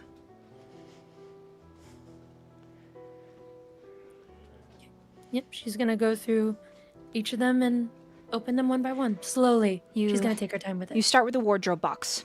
There are 6 different gowns in varying shades. Black to deep purple to this resplendent green and gold. The bodices are... when you touch them, there's so much beading. You can only imagine the tailor or seamstress that worked on these. Beautiful. There is a shoebox. It has 6 different heels for you to choose from. There is a box filled with anklets and bracelets. There is a box filled with perfumes, all different flavors, ranging from jasmine strawberry, vanilla, a soft mint. Another of the boxes are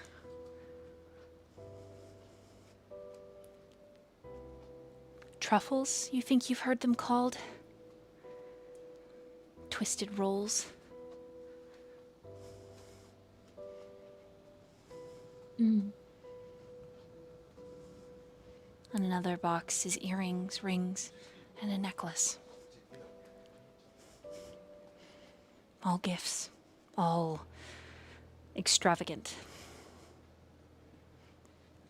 You think combined these gifts could feed maybe 100, 200 people in the lower quarters.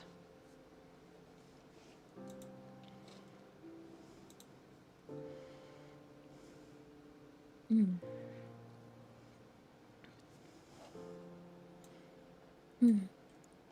Netta, as she looks at these beautiful gifts, takes her time to just like feel the fabric of each dress, study the stitching and the beading, and think about how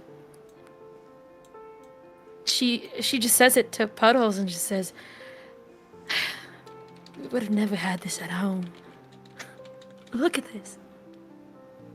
It's worth more than my village ever was." And she, almost like a child playing dress up, puts on all of the anklets, all of the bracelets and the rings, just for fun, and enjoys how they fit on her. And even if they all don't really match, she just really enjoys playing with them. And understanding that, she has to get ready for this party, she, takes it all off, leaves her necklace on, picks... that's a good question. You said black, purple, green, and gold, right? Yeah, the green. It's green and gold, so together, green and gold, like, mixed. right? Mm-hmm. Is there anything red? Out of curiosity. Let's make a roll. That's okay. D20. Oh, that's a 6. There is not anything red. Got it. Okay. Well, then with that, she just takes the black. She puts on the black gown. Says, "Well, black does quite look good with everything, doesn't it, Puddles?" But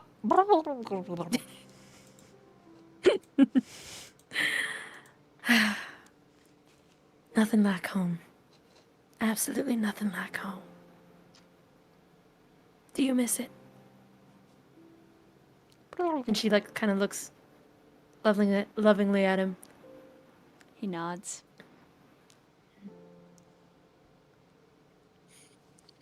I do too. But then I look at this.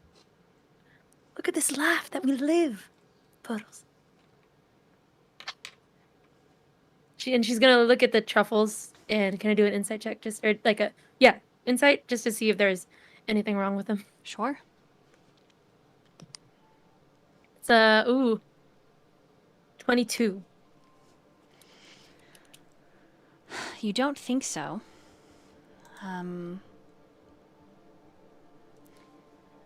They have the tag of the Salted Bakery, so you know that they're probably freshly made today. Who drew this on the map?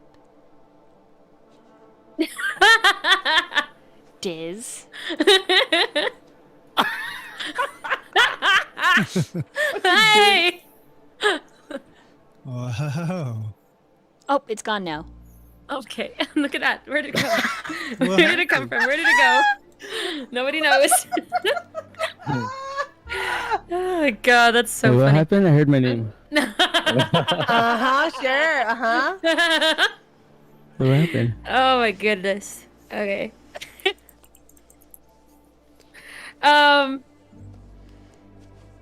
Okay, where was I? Oh yeah, I looked at truffles. They looked fine. She's gonna have a few, and then she's gonna toss one over to Puddles. She throws it in the fishbowl. Bloop. There you go, buddy. He's like, And oh, thank you. you're welcome. And she's gonna take all of the gifts that she got and like stuff them in her closet. Well, he didn't say I had to return them, right? Just stuffs them all in her closet.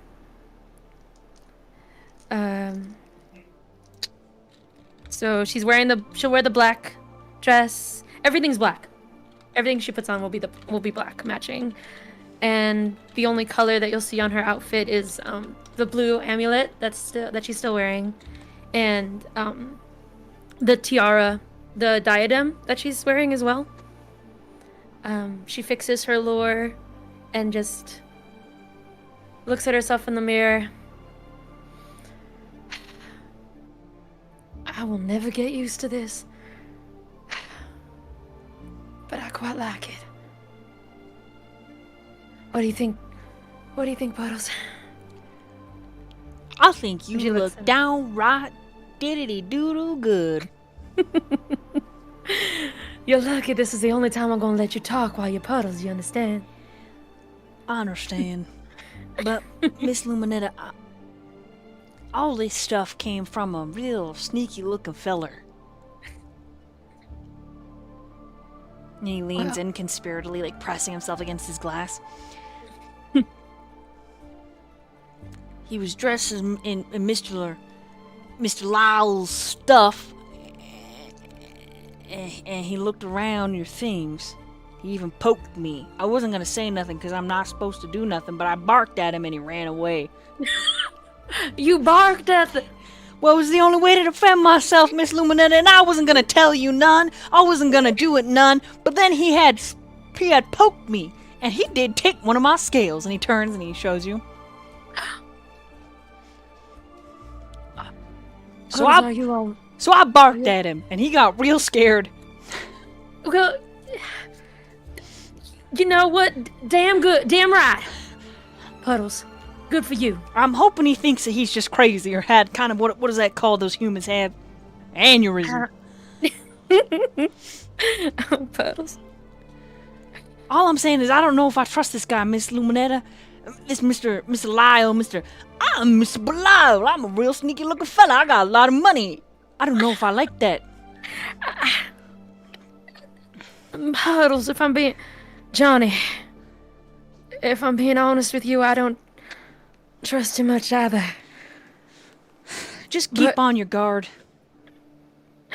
I know you can't tell him no, because he's one of them rich fellers who sort of slaps his salmon around and everyone bends over to lick it.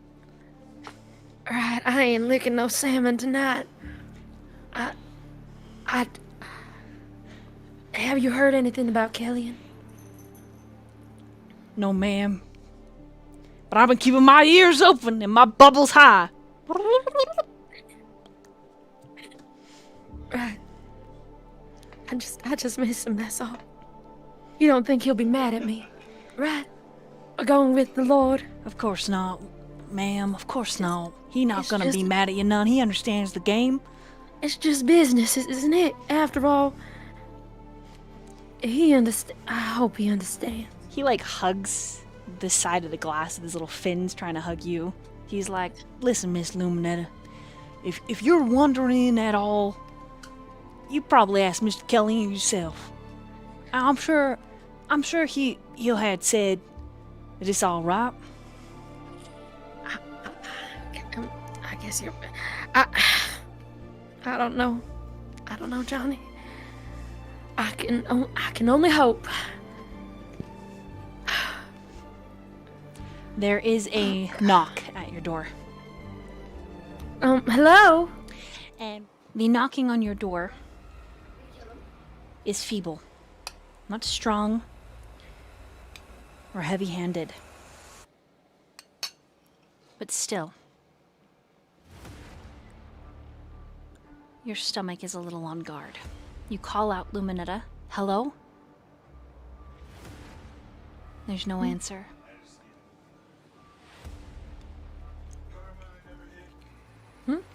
There's no answer when you say, who is it?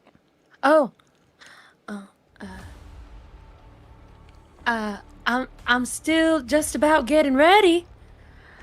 If you would just be patient, that would be lovely. How loud are you being? Pretty loud. Like she's raising her voice through the door. The handle begins to turn. Excuse me, I did not say that you could come in.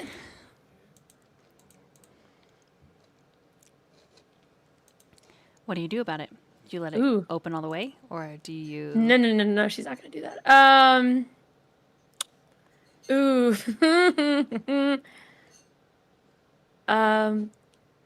She, as the door is like getting turned, she goes into the cabinet, like quickly. She goes into the cabinet of her dresser and pulls out a dagger.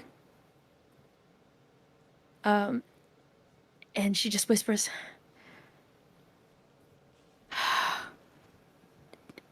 "Johnny, what do I do?" Like as fast as she can. And she's just holding the dagger, like shaking.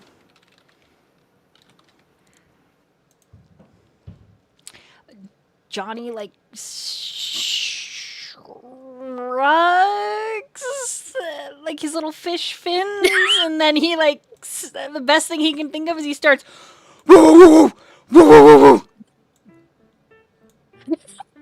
And an old woman steps in.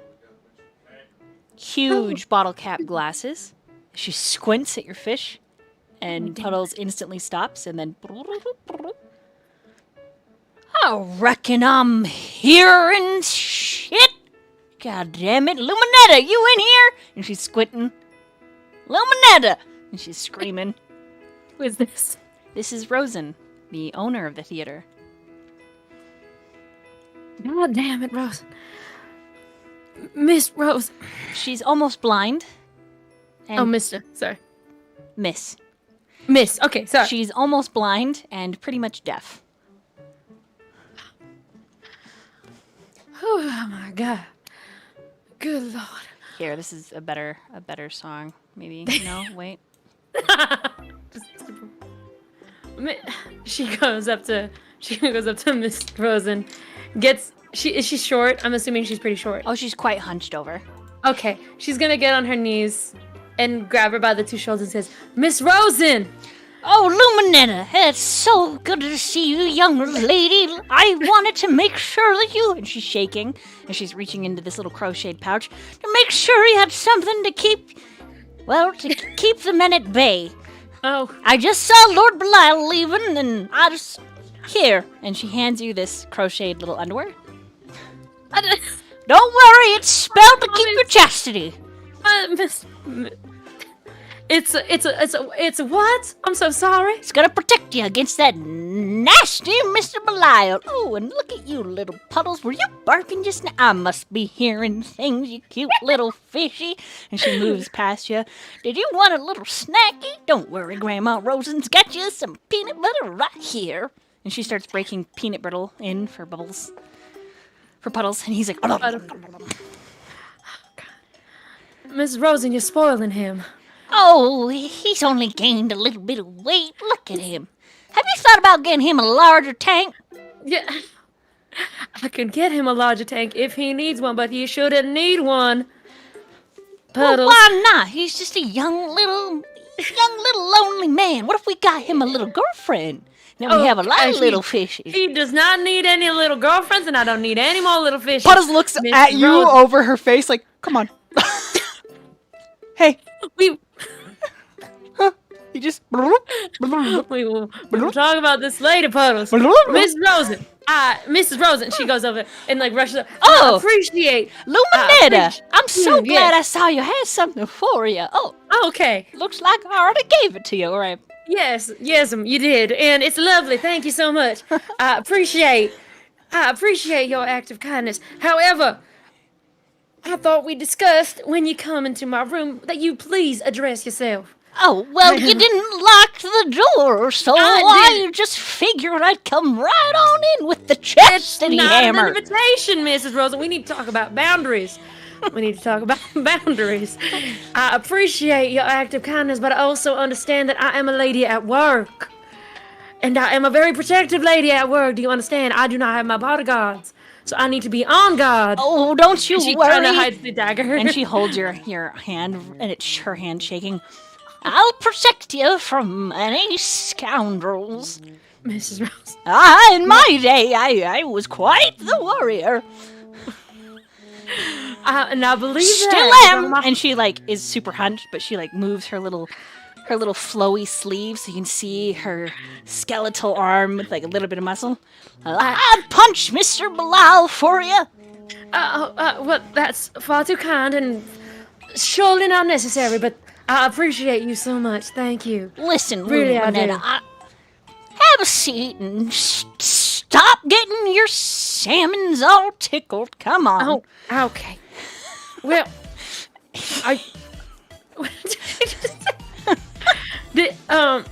are you coming along with us to the party, Miss Rose?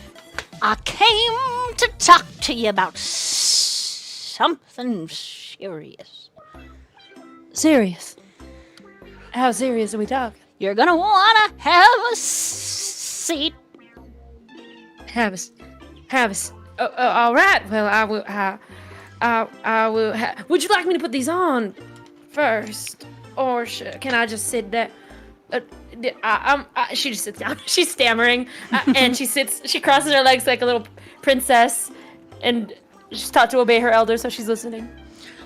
Now, as you know, child, I consider you one of my own.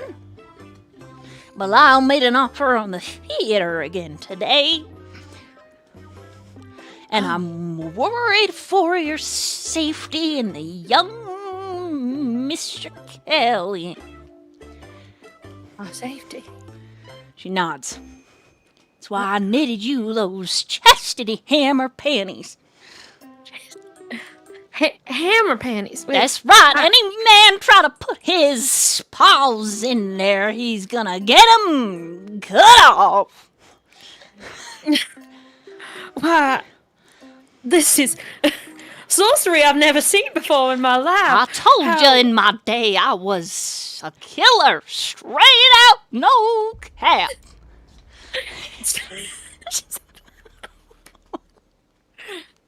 Why? I do not. I don't know how I could deserve such kindness. You just keep being you, Lumi, and don't ever change, buddy. I didn't have time to finish the booby trap bra, so you were gonna have to deal with this. Right. But she suddenly gets serious and leans in. Bilal's getting pushier. I found a viper not local to the area in my laundry basket today. Now, I'm not blaming no one, but I don't trust him. And I'll be damned if I give my theater to someone as vile as him. Well, we can't have that now, can we? Imagine what'd happen to you, Miss Luminetta, if Lord Bilal owns your contract.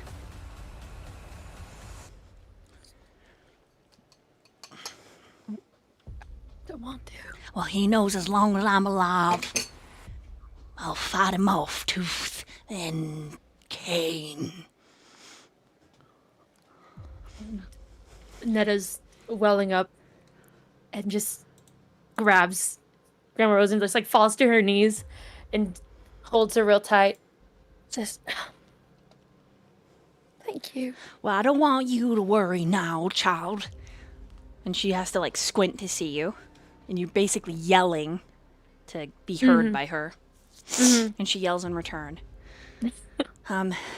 But she says, not a single one of my boys or girls are gonna be given to him. Did you know Lady Damia had the audacity to think that I would just... Anyways, I don't want to stress you none, child. I have a meeting with an angel later. And she's like patting your hand. Wait a minute. No. Grandma Rose, hold on. What happened with the Lady Damia? I need to know.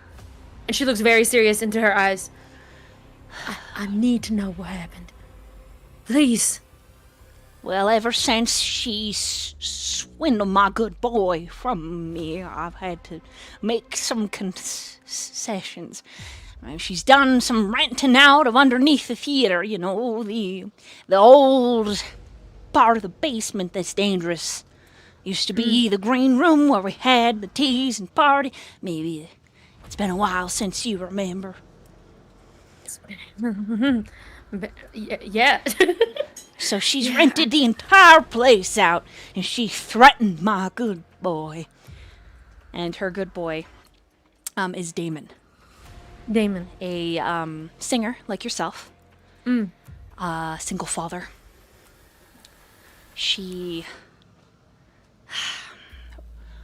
Rosin is a tough old bird. But she's a tough old bird that a couple years ago had a very bad gambling problem. She'd never lost. Lady Luck was always on her side until she lost to Lady Daimia, and she lost Damon. She hasn't gambled since.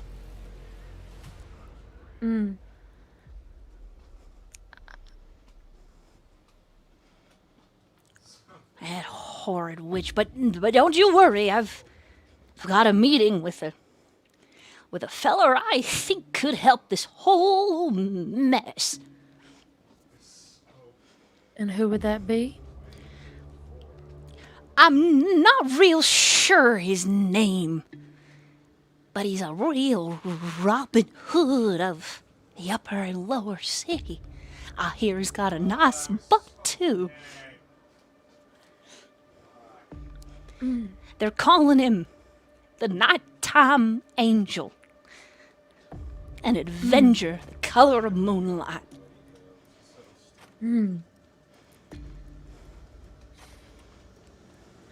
But I don't need you to worry, Luminette. I just don't trust Lord Belial with you none. Oh, and I came to tell you I ordered a tank and a girlfriend for Puddles. All right, well, I'm gonna head. What? I'm gonna head back for my nap now. Grandma Rosen, I told you we have to talk about these things if it's gonna involve my lovely Puddles. Puddles just like, and she Puddles, you should it. she exits the door. Don't you worry, just wear those under whatever he's got for you.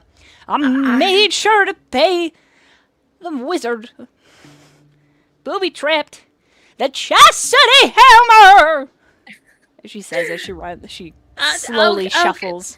Thank you, Grandma. Thank you kindly. Left alone with these interesting crocheted underwear, you settle into a sort of,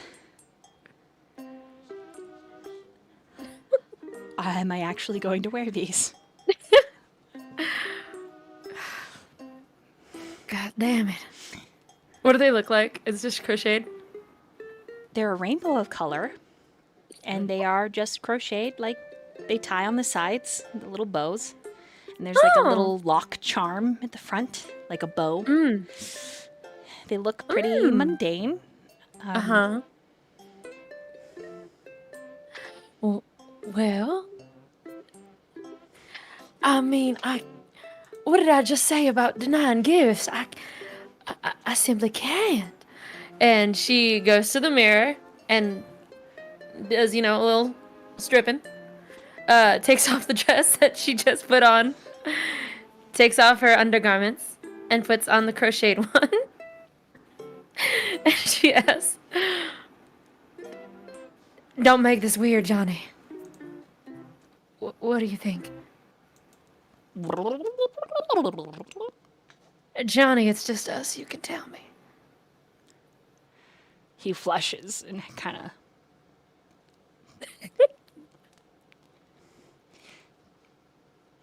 Are they really a chastity hammer? Well, how do... She said if a man put his hand on them, they'd lose them. God damn it. I mean, you could test it. Not on me, of course, but, you know. Do you see any other man in this room, Johnny? He takes a deep breath. And then he rises up out of the water and is like, all right. Let me preface, and we're gonna say it right here. We are friends. I'm not gonna try nothing, Lady Luminetta. I'm just gonna, like, touch the string on the side. You touch me, I kill you. Do you understand me? Right. We're just gonna test. Want to see if that chastity hammer working the slap finger. Yes, yes. We're just testing. It's for science. For science. For science. All right. Science. For science. For science. And then Luminetta looks away. She's not even looking. She covers her eyes. She says, "Quickly." Okay. You feel a tiny tug on the string. Then there is this whirling mechanical sound.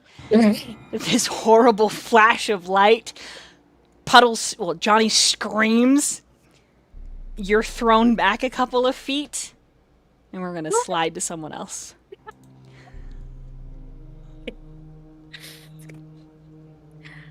I guess they work. All right. Meanwhile,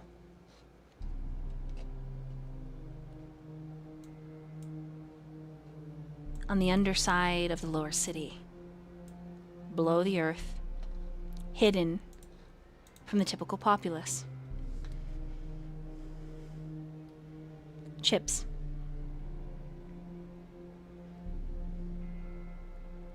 Are you there, Chips? Hello. Hi, Chips. Hello.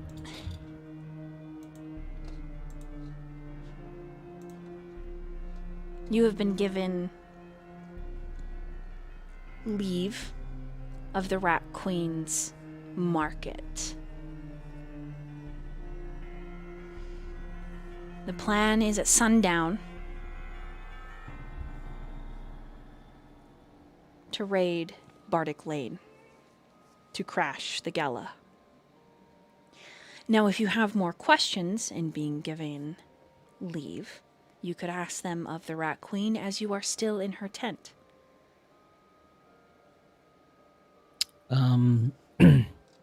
Chips wouldn't have just left.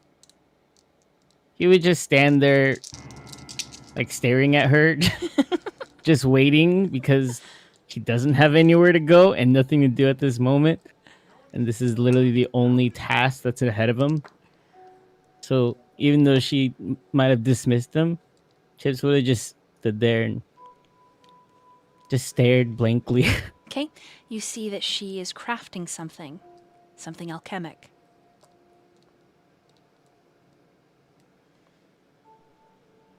May I ask what you are making?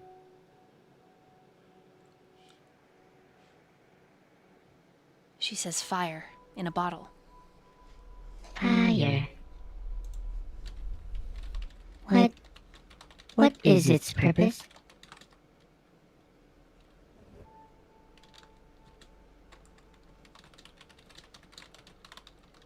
To burn. Burn. Burn. Do you intend on burning something? If it comes down to it. Okay. But our first goal, little Chips, is to make sure that we get in unseen, quiet, skillfully. Quiet. I will let you know now. I am not very good at being quiet. Walk around the table for me.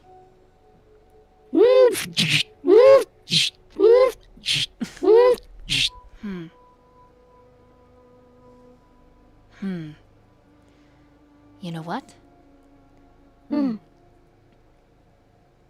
Maybe we can find a way to make you quiet.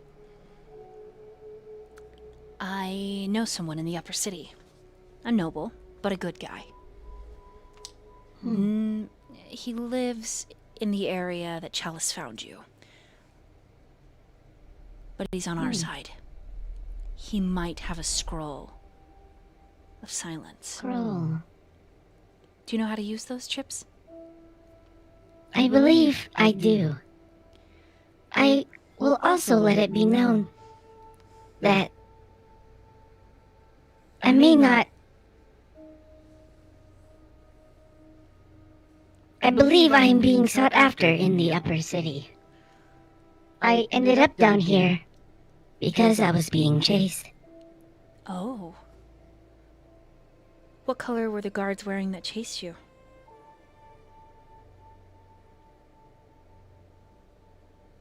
Do you Recalling, What color? Roll a history. Roll a history. Oh, not good. History. 8 plus 10. Okay. The DC was 8, so Oh, they were sick. wearing purple and silver. I believe they were wearing purple and silver. Her expression darkens. Her lips thin out. Lady Daimia, then. Lady Daimia. Who is Lady Daimia? A whore. Wait, don't say that. Oh, No. Don't say it, Chips. No. Chips. Please don't say it.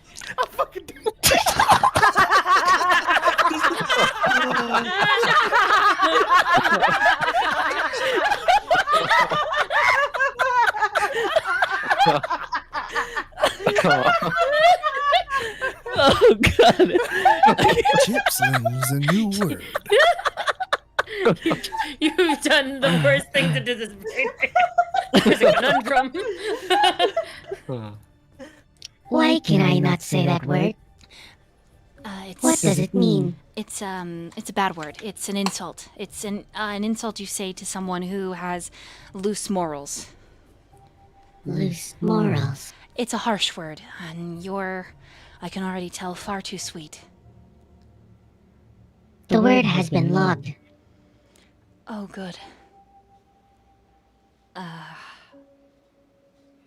Who is Lady Damia besides being a Don't say it.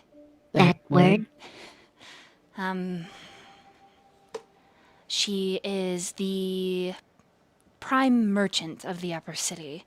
Essentially, all textiles go through her companies, her contacts.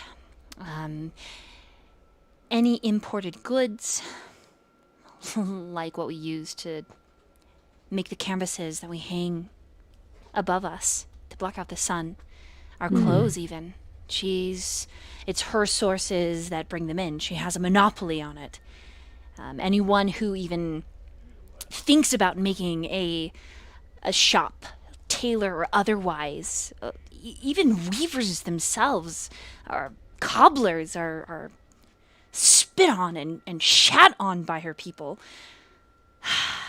There's a young family. The father, Drake, he was a cobbler. There's no proof, but Lady Daimia burned their home to the ground.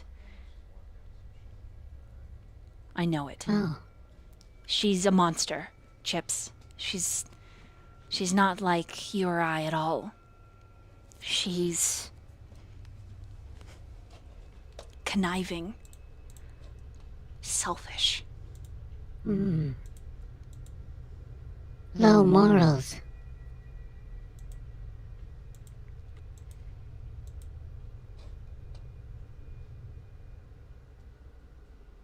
I am curious as to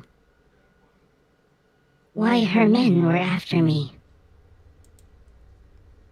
As am I. I wonder.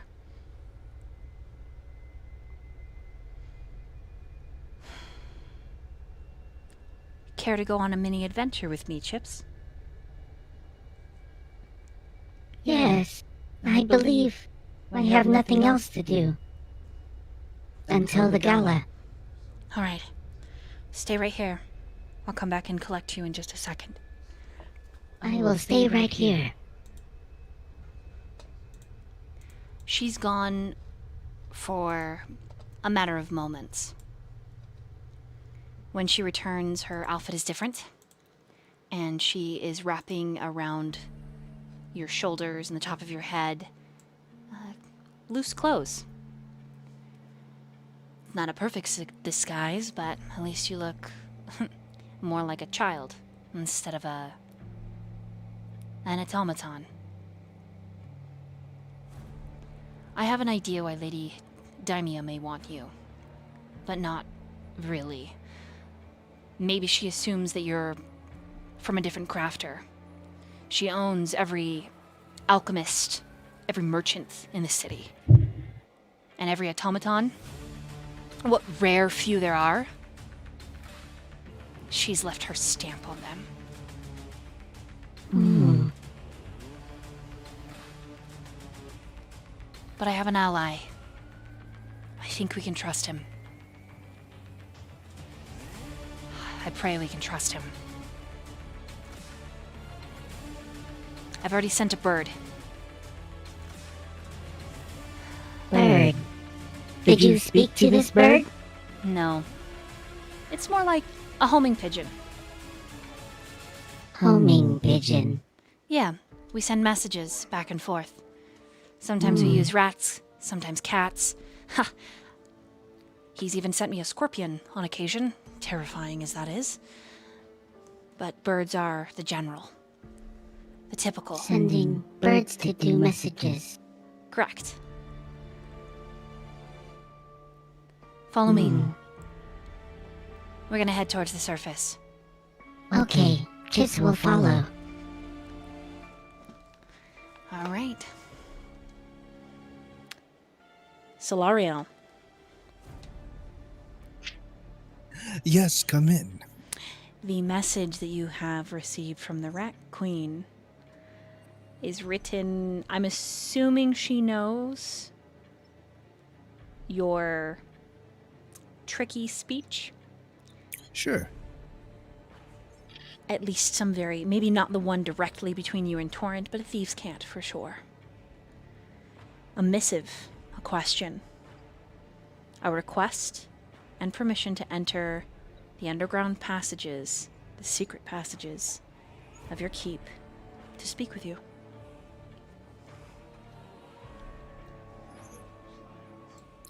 He gives permission.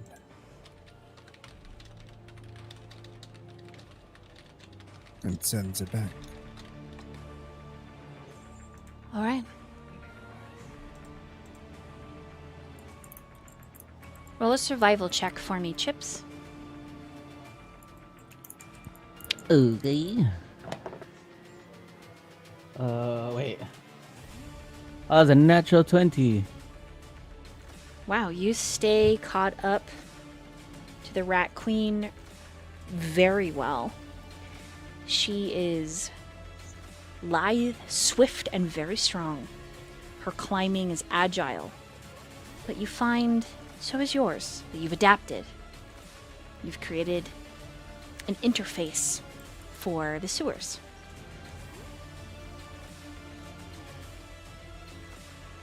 Sick. Solariel, do you meet her in the hidden tunnels, or do you make her wait for your arrival? I think you'd be down there. It's a space not many of his servants would know as well, so he'd go down. Okay. Is Torrent with you? Yeah. All right. Because I forgot much earlier in this session, Hazard, go ahead and describe what Torrent looks like as Chips sees you and Solariel come into view. Okay. It's just kind of a pretty tall guy, maybe around 6'3", and his skin is sort of different shades of blue, a very kind of aquatic look. He does have some like fins that look like they are growing out of like his arms and stuff. Very well built, and no shirt. He doesn't like to wear a shirt because it's uncomfortable on his fins. And just like some pretty comfortable loose black pants. It's got some black bandages wrapped around his hands.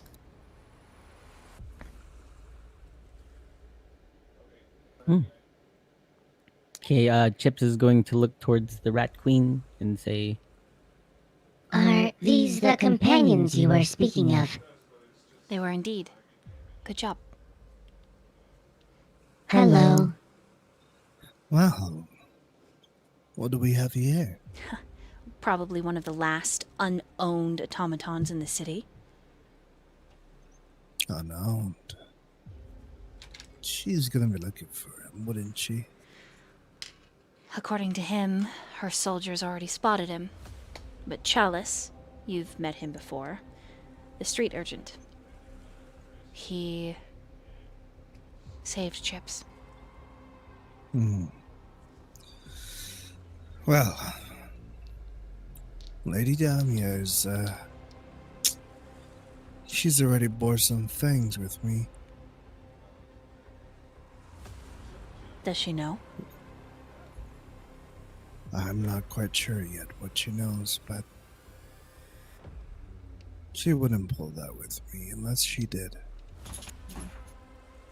How do you know it's not her bluffing? Well, I'm alive now, am I? I'm here. I mean, that's something. Because I got out. And she nods at Torrent. Like he saved you? No, another. A little mockingjay. She won't make a move openly. No, she wouldn't. But she's definitely going to make a move. Torn, Yes. let her know what you found. Well, I had encountered the fishmonger and questioned him gently, of course. I had discovered that there's going to be some sort of auction as well. I believe that the thing being auctioned may be something that they've captured from the mire. It's hard to say exactly what it is. There's been different rumors, but it may not be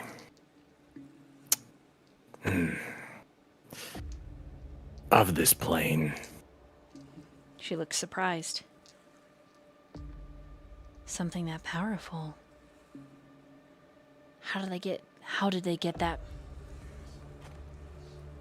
past the cause of harem? That's a good question.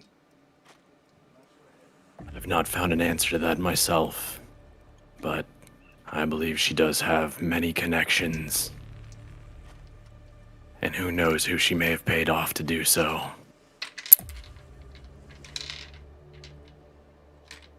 Does Belial suspect you? Lyle, I'm not quite sure yet. Kinda worried. Others could be in her pocket. On her side. Of all of them, he's the only one that matters. Who is Belial?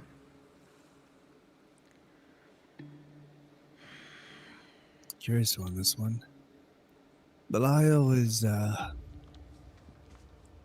let's just say he has sway over many people here in the Sway. city. Yes. Quite powerful, that man. Like a king, socially. The Is king. he a good person? The Rat Queen shakes her head. So he is a whore. Yeah. I like this little guy.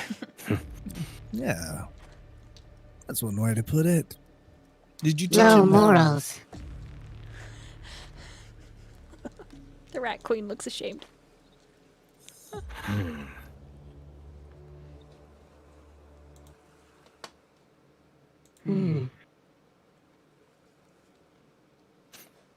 How about Torn's gonna walk up and crouch down in front of Chips.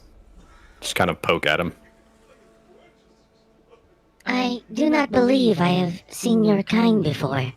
What are you? It's gonna turn and look to Solariel. Solariel? He. One second. He just says, well,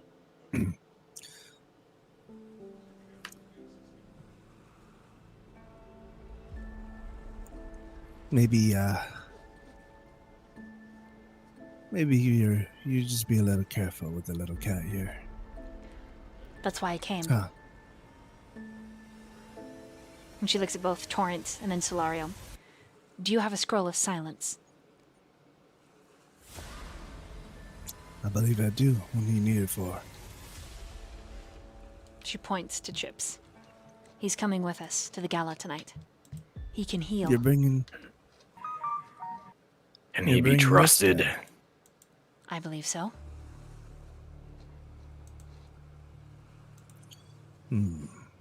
I am very trustworthy. You could say he's not a Chips. whore. Chips, was it? Yes, my name is Chips.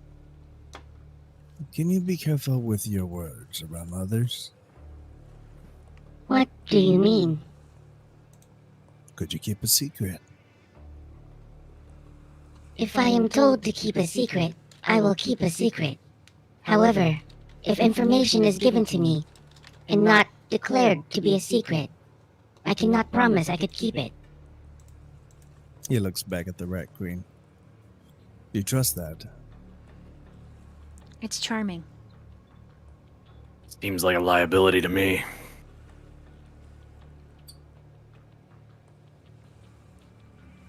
I can assure you I am not a liability. Okay. Why don't we trust him? Put him to the test. See how he does at the gala. Well, simply because Lady Damia will be at the gala. Alright, Chips. Well then. From now on, everything we say here and everything we've said to you is a secret for now. You understand? Secret. Yes, Chips understands. Don't go repeating anything else you hear us say. You got that? He's gonna prod you in the chest with his finger. He's just gonna look down at where you poked him. Oh, sorry, Mike. He's just gonna look down at where you poked him. Okay. I will not repeat anything that is said from here on out. Well, alright. You're gonna keep an eye on him? Your Majesty? She shrugs and smiles. As long as I'm kicking. There's one more thing. I didn't mention up front, but I have heard rumor that Kazahir may be present. Yes. Lord Kazir is coming. So that may raise the stakes just a bit.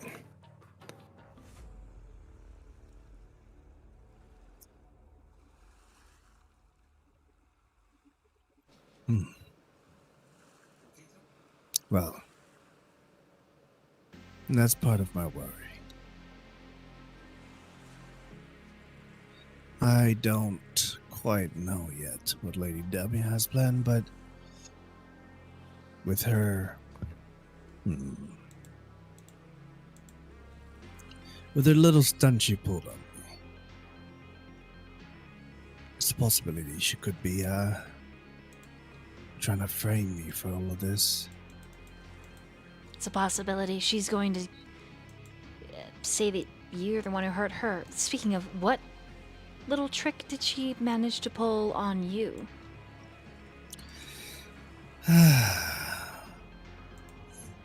Quite ashamed of it, really, but she managed to, drug me.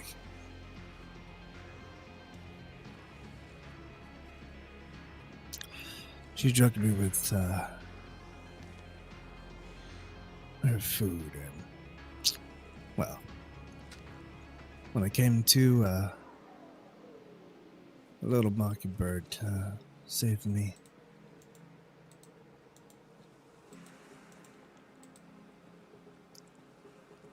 I don't know what she did during that time. And that's what worries me. You didn't wake up with any cuts on you, right? Not that I'm aware of. No? Any of your hair Wait, cut? did I? He does a little slow turn. Roll an intelligence saving throw.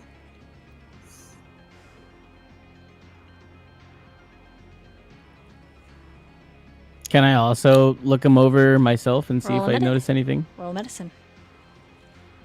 I rolled a 10. Not that you remember. Medicine. 19 medicine check. Yes, the back of his head. There is an uneven lock that's sticking almost straight back. Analyzing. Do There, you see anything? the back of your head. There He, like, is a piece of lock. Runs his hand through his hair. Yep.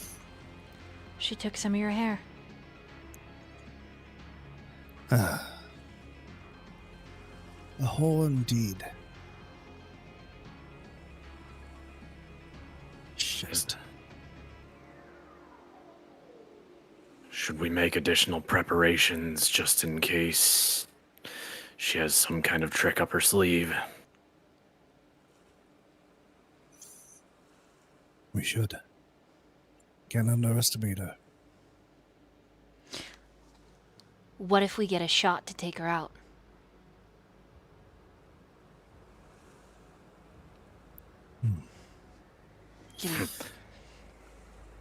I say you take it. Even though the world saw you meet with her today, still take it? It's your call. He's just gonna like cross his arms and kind of like walk away a little bit, just with his back facing behind Solarial. As much as I would like that, thorny whore you put in the ground might not be the smartest move just yet. There might be more at play. Well, we're gonna need a We lot need more help. information. If we're gonna try and take down Daimia, you're gonna need an entire crew who doesn't already have a wanted sign. And she motions to her own face and to Chip's. Yeah. Or And maybe the fact that she already made this move on me, it means I'm no longer safe, right? at the very least you can assume that she suspects you, but maybe that's a part of her scheme. Maybe she wants you to make a move. Maybe she actually doesn't know shit. Maybe this is just her guessing. Without more information, it's hard. It's hard to tell. Right. True. This is why we need more information. But do you have a suggestion? Do you have any others you can trust?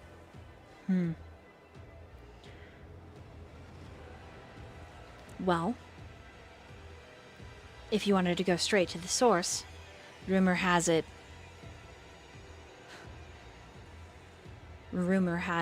that a certain criminal broke out of an elite prison this morning. I thought you just mentioned not to get any more wanted posters out there. Yeah, but if we're gonna break in and out, we need someone who can break in and out of a goddamned magically spelled prison. I mean, that might be a wanted poster we want to look into, if you catch my drift. Alright. What was the guy's name? Udas? Odas? Erdos? Something like that. I heard he was, like a tiefling.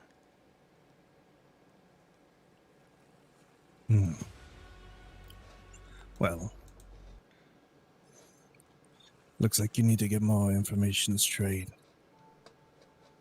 But the sooner we make some moves, the sooner we can get for more information, right?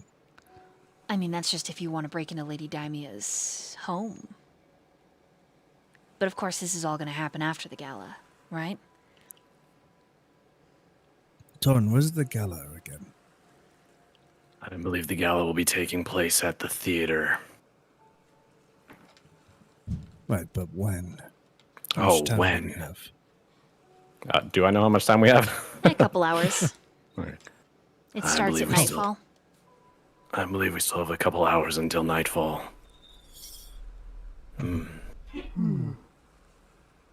Well, I mean, at the very if we least, do break in, breaking into her home. It's a conundrum. I don't want to give up this opportunity.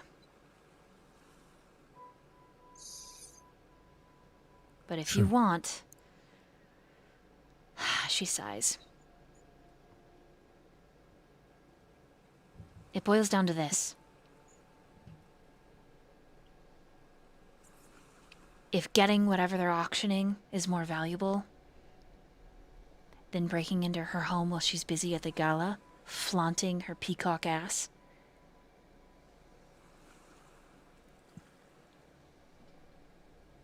I'll do it. I'll break into her home. But for them to go so far as to blatantly commit murder? Because let me guess, when you went back to the fishmonger, he was... Yeah. My point exactly. If they're being this blatant, they're drugging you, killing their vendors. I want whatever they're selling. right.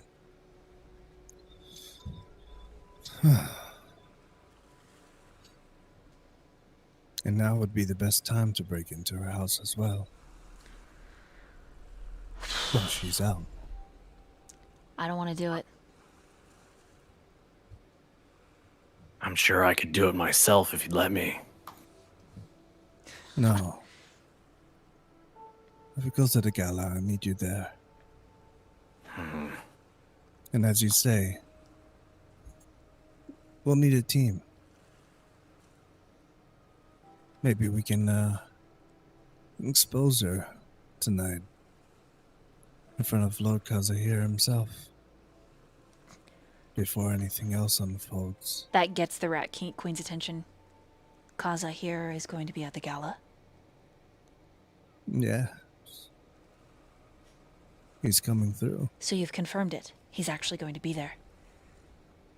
He looks over to Torrent. I have only heard from other contacts. There's no specific evidence, but It does seem like that's going to be the case. This is our chance. Then we gotta move fast. And we have to prepare. We have to get Kaze here to that auction. If he finds out that's going on, they're all as good as dead.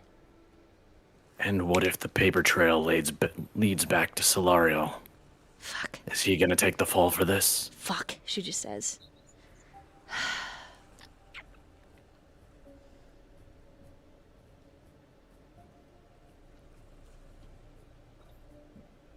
I don't know that we can afford to take him to the auction without confirming that the documents don't lead in the wrong direction. Fine. We need to make sure she's the one incriminated. Here's the plan. You take Chips. He can heal. I'll break into Lady Daimia's house and look for anything that incriminates you. Anything in conjunction to whatever it is they found in the mire. I'll take my greatest team.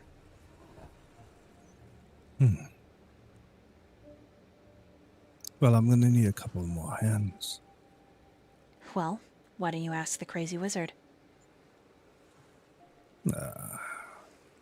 Him. She shrugs.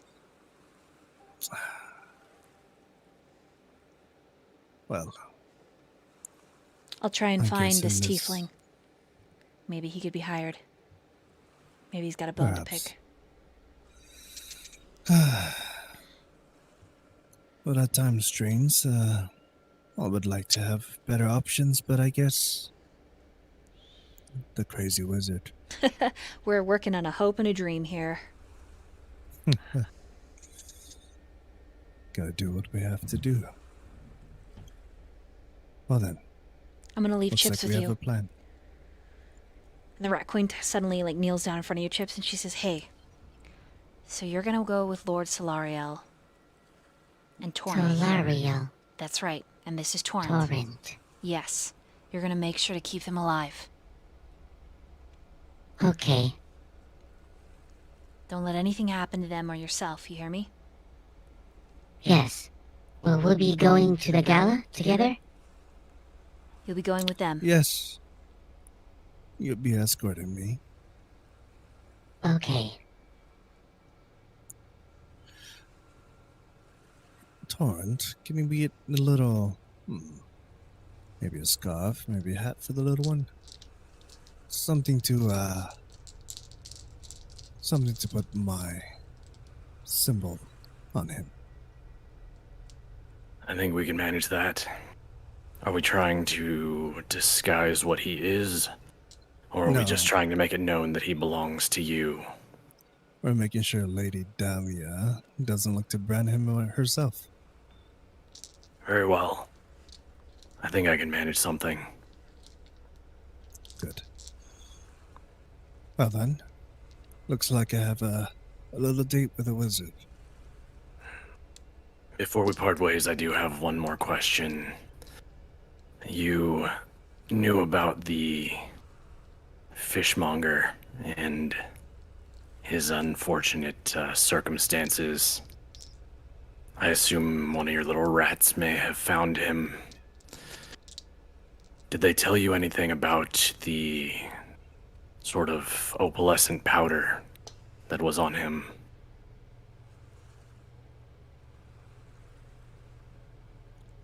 Brimstone. His skin was cut by a devil's blade.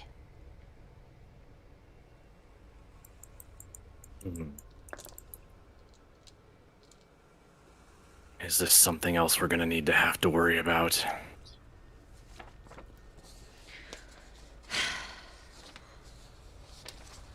Perhaps. Or There's perhaps only- another day.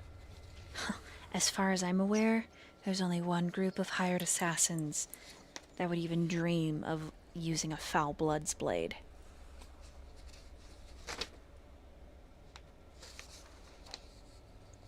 Assassins now. Well, seems like we have quite the party to plan for. The Rat Queen straightens after patting Chips's head when she brushes off her stuff, her chest and her pants. One more thing. I need to be assured. I told you I would accompany you to the gala in exchange for helping me find something. Oh. Interesting. Do tell. What are you looking for? You can trust him, Chips.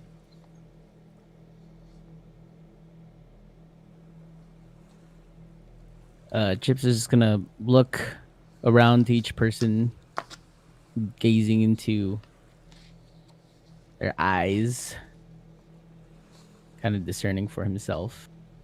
And he's gonna say, "Oh, go ahead." Solario looks at him and says, "Remember, everything said here is a secret. That includes for me." Secret.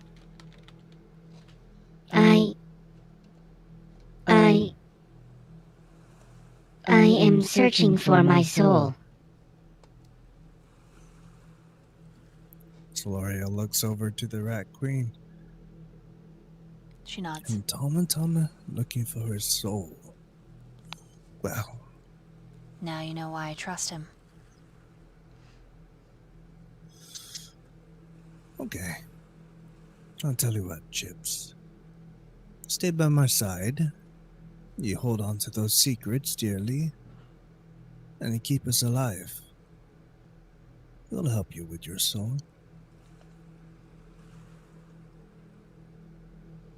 I can do that. Yes. Good. All right, Torrent. Yes. Get our new friend dressed and let's get him that scroll. I don't think we need to make a ruckus just yet. I agree. He's gonna walk up behind Chips and like give him a push back down the tunnel towards the house.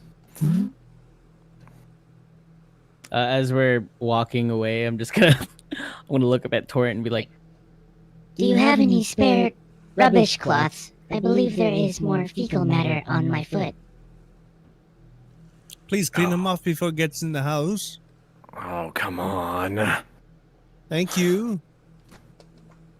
As they walk away, he looks over to the Rat Queen one more time and says, "Do you think the king and the captain are with Daimia? On Captain, her side?" maybe. The king? I don't know. He has his own agenda. And that's what always worries me about that man. Me too. If your little rats find anything, please. I'll keep you in the loop. Now then, good luck to your little party.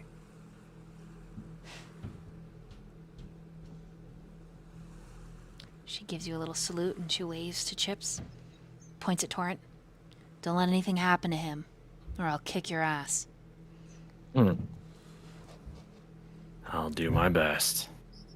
Good. Be safe, Rat Queen. I will. She gives you a wink. I'll see you on the flip side.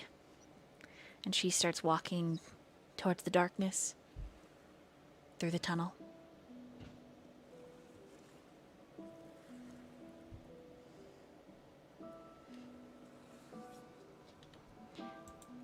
And a brief whisper, if everyone doesn't mind whispering.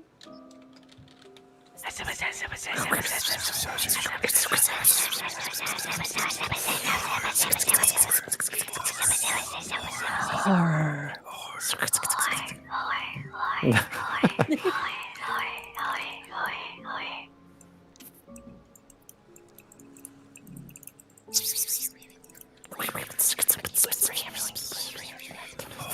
I am whispering. I am whispering so much. Whisper, whisper, whisper, whisper, whisper, whisper, whisper. Whisper. All right. Pulling away from the scene.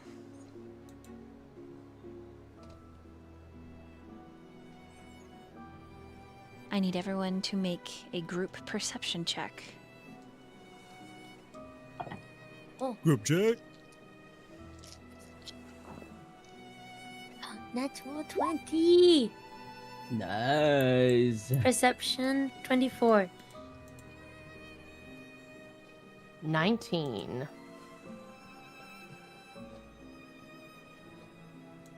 22 for chips. All right, will someone add these all up for me?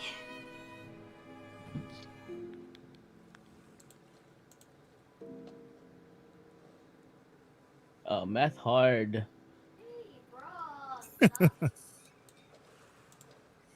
95. 105, right? So Oh, it's 17. It's 17 plus 19 plus 4 plus another 19 plus 24 plus 22 is 105. All right, you made the 100 marker. Dang. Good beat has been 4. Just kidding. As the scene lifts to loom over the city of Scylla, a meeting of minds occurs. A wizard and a scoundrel. A conversation of well-met enemies. Potential. Foreshadowing allies.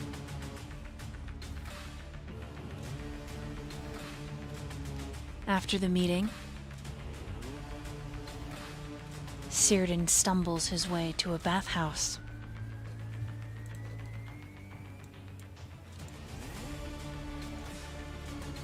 He's inside for an hour. And when he steps out, his hair is untangled, pulled sleek into a half tail that streaks down his back. Longer his hair is than it was in the hundreds of years before.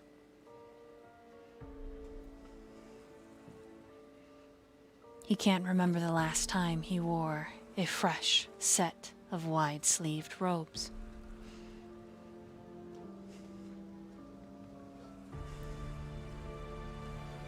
A voice familiar, worried behind him.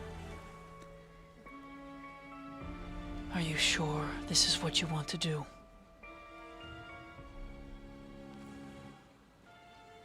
He speaks over his shoulder.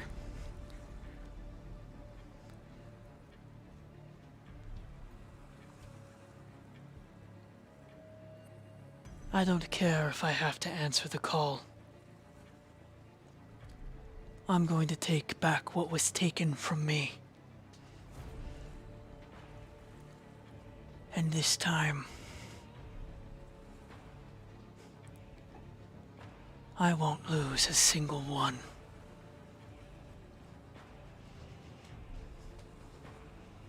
And we're gonna end there for tonight. Yo. Wow. What? You know, I think it's great when we can identify characters by their voice. When it's Yeah. Hello, is that you? Hello?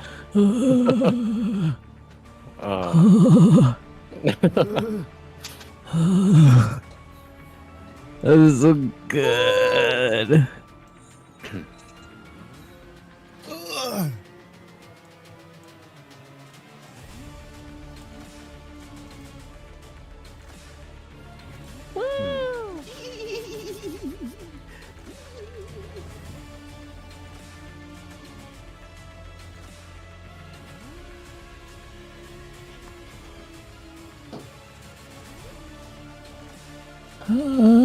Dungeons and Dragons! It's